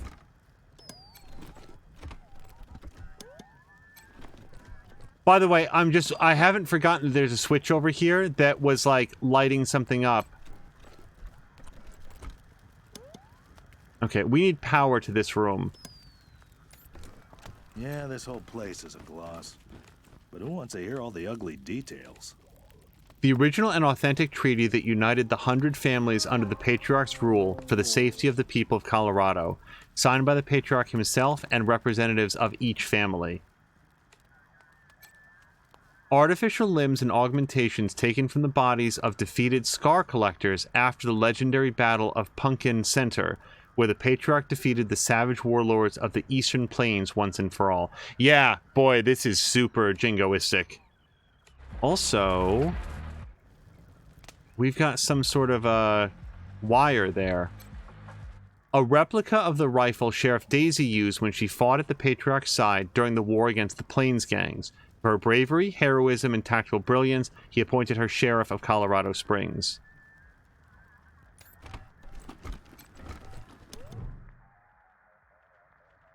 Old Baldy, a mechanical eagle in red, white, and a blue top hat, slumps on a rustic perch. Why, hello there.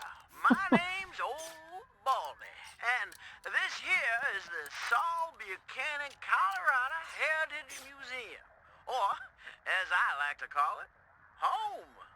Me and my friends here, dedicated, telling the story of old Saul Buchanan and the refounding of the great state of Colorado, which is just the first step in Saul's plan to bring back the good old United States of America. Now, just stroll from stage to stage, and we'll tell you the story along the way. It's as simple as that. Any questions before you go?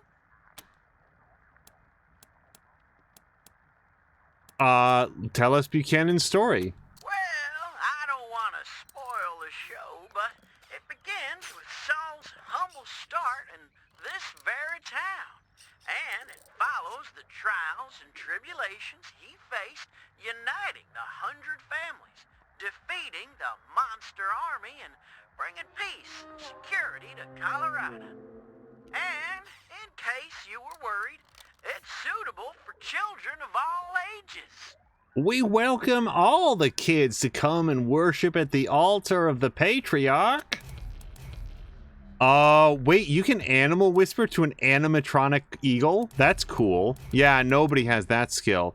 Did Buchanan make this museum for himself? Saul Buchanan is far too modest for such egotistical shenanigans. No, sir. It was the 100 families who built this place as a gracious thank you to the patriarch for all he's done for them. All right. Are you the American Eagle? Look just like my picture, don't I? Now, wait a minute. Let me give you my good side. There you go. I gotta admit, though, I'm looking better than I was. Life's been pretty tough on old Baldy since the world went to pot. Lost a lot of feathers. But now that Patriarch Buchanan's rebuilding America, I'm starting to feel like my old self again. Great! That youngest son of the Buchanan clan. Oh, I thought he... Brave survivors of the fall of man. Baby Saul grew straight like a tree, could swing a sledgehammer before he was 3. Learned to read and write before he could walk. Finished all his schooling before he could talk. Showed all his teachers a thing or two when he taught them that a fact didn't have to be true. Is Buchanan a man? Oh boy, what a man! The strongest of men. You can say that again. So, Kierland is asking, the accent they all seem to speak with, is that the actual accent from Colorado?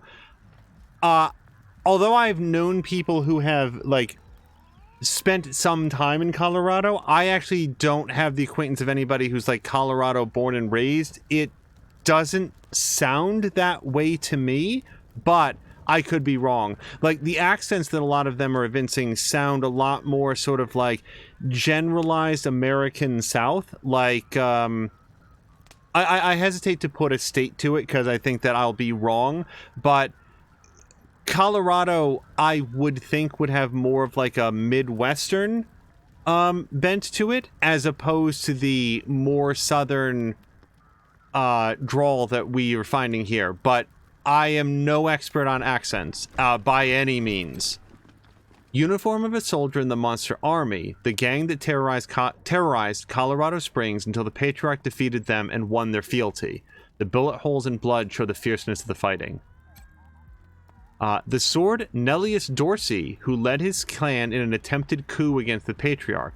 Nellius and the Dorseys were defeated after a treacherous attempt on the Patriarch's life. Now they are no more. Oh, they might want to update this display. With the families behind him, Saul went to war and fought all the monsters of Satan's bazaar. He lined them all up and he cut them all down till Flab the Inhaler surrendered his crown. Buchanan spared Flab and made him a deal. If your boys work for me, they'll never miss a meal. Flab signed up on the dotted line. Now his monsters keep us safe in the evening time. Is Buchanan a man? Oh boy, what a man. The truest of men. You could say that again. Also, why does one of the animatronics appear to be Teen Wolf from the movie Teen Wolf? It's like it really looks straight up like Michael J. Fox in wolf mode. Oh gosh, darn it. Well, the Dorseys thought they had a better idea. Believed they could rule by murder and fear. Tried to steal Colorado from our patriarch, but old Saul proved his bite was worse than his part. Drove out the Dorseys and gave their land to the poor and the needy and the Indians. No mercy for the merciless was his stance, and we hunted the Dorseys to the very last man. Is Buchanan a man? Oh boy, what a man. The truest of men. You can say that again.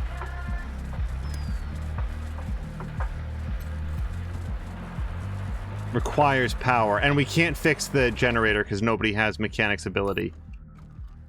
And the thing is, like, the way that this game is designed, if somebody did have mechanics ability, then we wouldn't have lockpicking or weapon modding or something else that's also important. The 100 families came to CO Springs, and all fell to fighting over frivolous things, till Saul raised their heads to the circling wings of the vultures who were waiting to dine like kings. He said that the only way to save the land was to bury the hatchet and all shake hands. So they signed the treaty in a single day and begged him to lead them and show them the way. Is Buchanan a man? Oh boy, what a man. The truest of men. You can say that again.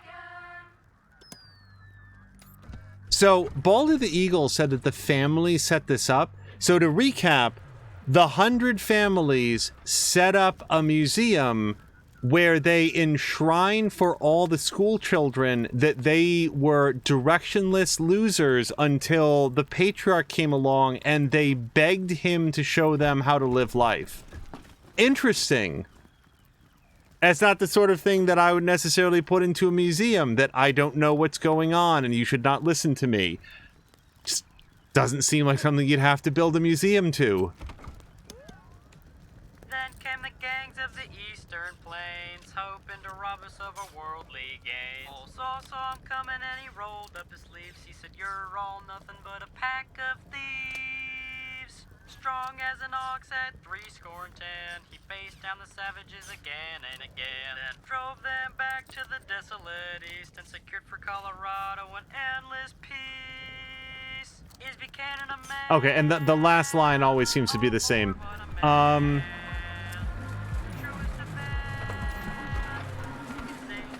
Yeah, okay, so we just can't get in there. That's the way that it is. It's, I liked... Oh, wait, what's this? Can we look at this? The Saul Buchanan Colorado Heritage Museum seems closed for business. And then there's this yellow wire that, I guess just sort of runs from one place to another. It doesn't seem to...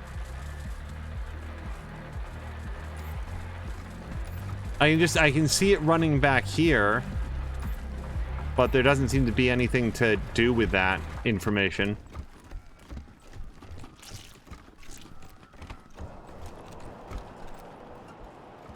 Wait, I don't know where everybody's running to. I did click out there, but maybe we don't need to go out there. So, this is... Yeah, let's see if we can go check out in here. The intercom crackles and a woman's voice addresses you. What's the matter with you? Don't you know the city's on lockdown? I'm not opening the door to nobody. Go away! Okay, so this is a come back later situation then.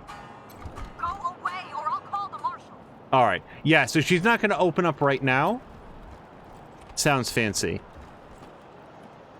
What we'll need to do then is yeah, there's the Heritage Museum. I bet that after we, like, clear out the Garden of the Gods and the city's no longer under lockdown, then she'll open up and we can go in there and talk to her. Hey, lucky scrap bonus. So we got a melted capacitor, a whole bunch of scrap, and a focusing crystal. I'm glad the dogs aren't feral. Like, you have to go around, like, kill the dogs all the time. Troy's Diary. A small book with a bunch of dicks drawn on the cover, and the words Troy's Dairy don't fucking read. Someone with different someone with different handwriting has added one word, moo. I wonder who could have done that. And then otherwise crafting materials, including a reactor core.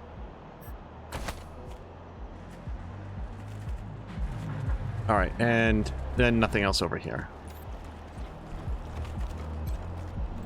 Sorry, pal. Club's closed till the city's secure. All right, cool. So there's some, like, come back later stuff in here. Boss said we're closed till further notice. Yo, what do you mean? I can't go into the nightclub? Marshal Lupinski. Okay. Yeah, I don't have level 4. What would this be a door to? Garden of the Gods. Okay, I don't think we're gonna need to lockpick it though. I'd like to, because it's free experience points. Jesus, loaves and fishes, Christ! That's a bomb under my stall, ain't it? Oh shit, Taiwan. God, it is. We best stay back. Hold on, Blobbly Block can help with this. God damn it! Where are the marshals? They've got their hands full licking their wounds. You're gonna be waiting a while. Back up slowly. Holy mackerel! Better stay back from my stall. Those goddamn Dorseys dropped a landmine under it.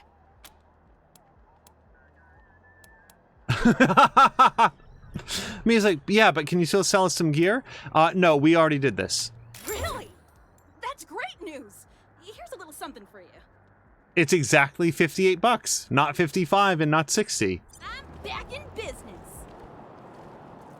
All right, let's have a chat with Taiwan Jones. Welcome to the freshly reopened Taiwan Jones's Emporium. We have everything you need, just for the asking and, well, the paying. You didn't hear this from me, Franz, but word is there's still Dorseys all around the city waiting to jump innocents such as yourself. Be sure to stock up with me, yeah? Tell me about yourself. You want to hear about the wide open seas, my trusty vessel, the wild waves crashing the shores? Well, sorry, chums. I'm just here to sell stuff. What would you like? What's with the ocean puns? I have no idea what you're talking about, Franz. You sell fish. Nope. No. Wish that I did, Franz. Born and raised in Colorado Springs. Me? I've never even seen a fish in my life. Wondrous creatures, I hear. Okay, let's see your wares. Sardinely. Oh, wow. Okay. Yeah. If you didn't have a good weapon, but you had some cash... So, you see up there, I can't really point to it, but up there where it says, like, scout rifle, level 9 sniper rifle, and then the price, barter bonus negative 2%. That's why I don't want to do too much shopping. I feel like Drienne is close enough to leveling up that we can sell our stuff for better cash. So we're gonna, like, step out of this, but this might take a bit to go through. Because one of the things that the bodies of fallen marshals and citizens have been arranged for pickup and a proper burial. One of the things that the barter skill does is it not only increases or reduces the amount that you have to pay to buy, but it also increases the amount that you get when you sell. And I'm going to wait a little bit to get that. Let's chat with Mary Milkteeth. Welcome to Mary Milkteeth's Morning After Mart. If you did some things last night that you wish you hadn't, I got you covered. I can clean you up, sober you up, cure your ills, and get you ready to face the new day. Or maybe you got banged up in the Dorsey raid. I can help with that too. What do you need?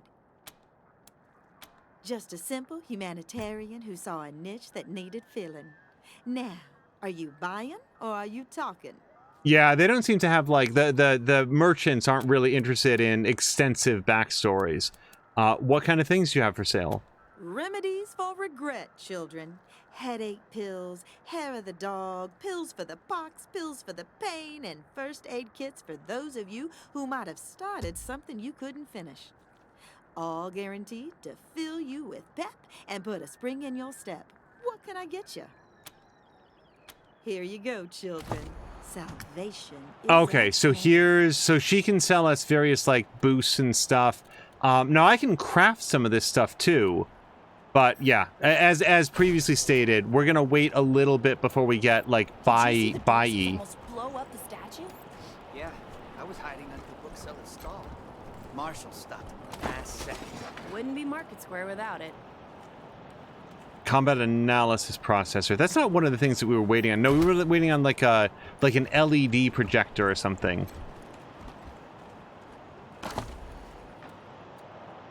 Sure, man. I'll take that. I'm sure that somebody just left their $34 in that chest so that some random passerby could take it. And that actually takes us all the way around there. So that brings us back to the Kodiak. Let's just look down here to see if there's anything else for us to check out in the Kodiak area. Wait, I'm facing the wrong way. We want to go west.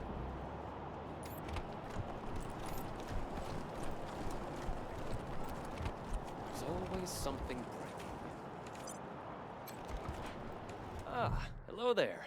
The name's Theodoric Curie. Theo for friends.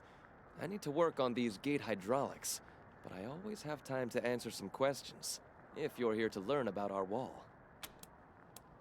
Who are you? I am the humble son of scientists. My mother and father were on a mission to pursue the possibility of cold fusion. Imagine nuclear reactions at room temperatures, making it safe for everyone. Sadly, they are gone, and my efforts to follow their work has been stymied by immediate dangers. Perhaps one day, I'll have the time to devote to such a monumental achievement again. Tell us about the wall. It's simply your standard concrete barrier with Tesla-styled electrical deterrence. Not an absolute marvel of what could be done, but sufficient for the task of keeping out enemies. If we had oil to power the generators, you'd see the glorious effect of thousands of volts of electricity arcing across it, deterring would-be attackers from approaching. Such a pity. Believe me, I understand. Thank you for stopping by, and good luck out there. That was a shorter conversation than I was expecting. Okay, so I'm going to tell you what. This is a good opportunity for us to save, partially because it's rather later than I had intended to go, and also partially because I am extremely hungry. So, this was a lot of fun. If I were to make a prediction, what's going to happen in the next episode is we're going to finish up just this last alleyway here in town. And I sort of like the idea of doing that first next time, because that'll, you know, sometimes people want to like have some time to file in. And then we're going to go into the Garden of the Gods, which I expect is going to be a rather focused combat scenario. So we're going to get to see how the whole team comes together. Carol Luna, thank you very much for hanging out. Another big thank you to Marquack for the 500-bit cheer, and we will see you guys again. We will definitely see you guys again tomorrow for a stream. It will very likely not be Wasteland 3. Here are the possibilities. It could be some Anno 1800, because I've actually like really gotten into that recently, and a new expansion just came out, which would be fun to check out, even though I feel like I've got a lot to do before then. It might be some Assassin's Creed Valhalla, which we've been playing and having a great time with, or it might be the often discussed but not yet streamed Crusader Kings 3, because I need to open that up to chat. I need to be in an environment where people can like answer some questions that I have, because without going on too long about it, I don't get titles. I understand what a holding is, and I understand what a county is, and a duchy and a kingdom, but I don't understand titles and how they work, and how sometimes I have more land than I had before, or I can't build this because then it'll go to one of my vassals. It's very confusing to me. So I would love to maybe like have some real concrete things that we can go through together. So hey, maybe some Crusader Kings 3, but those will be questions for another day, and another day meaning tomorrow. And what we'll do now is go find somebody fun to raid. And I think that Mia, Chivalry, and Morthoth might be alive. So we're gonna go see if they are available to raid. Until next time, you guys, thank you so much, and I hope you have a great night.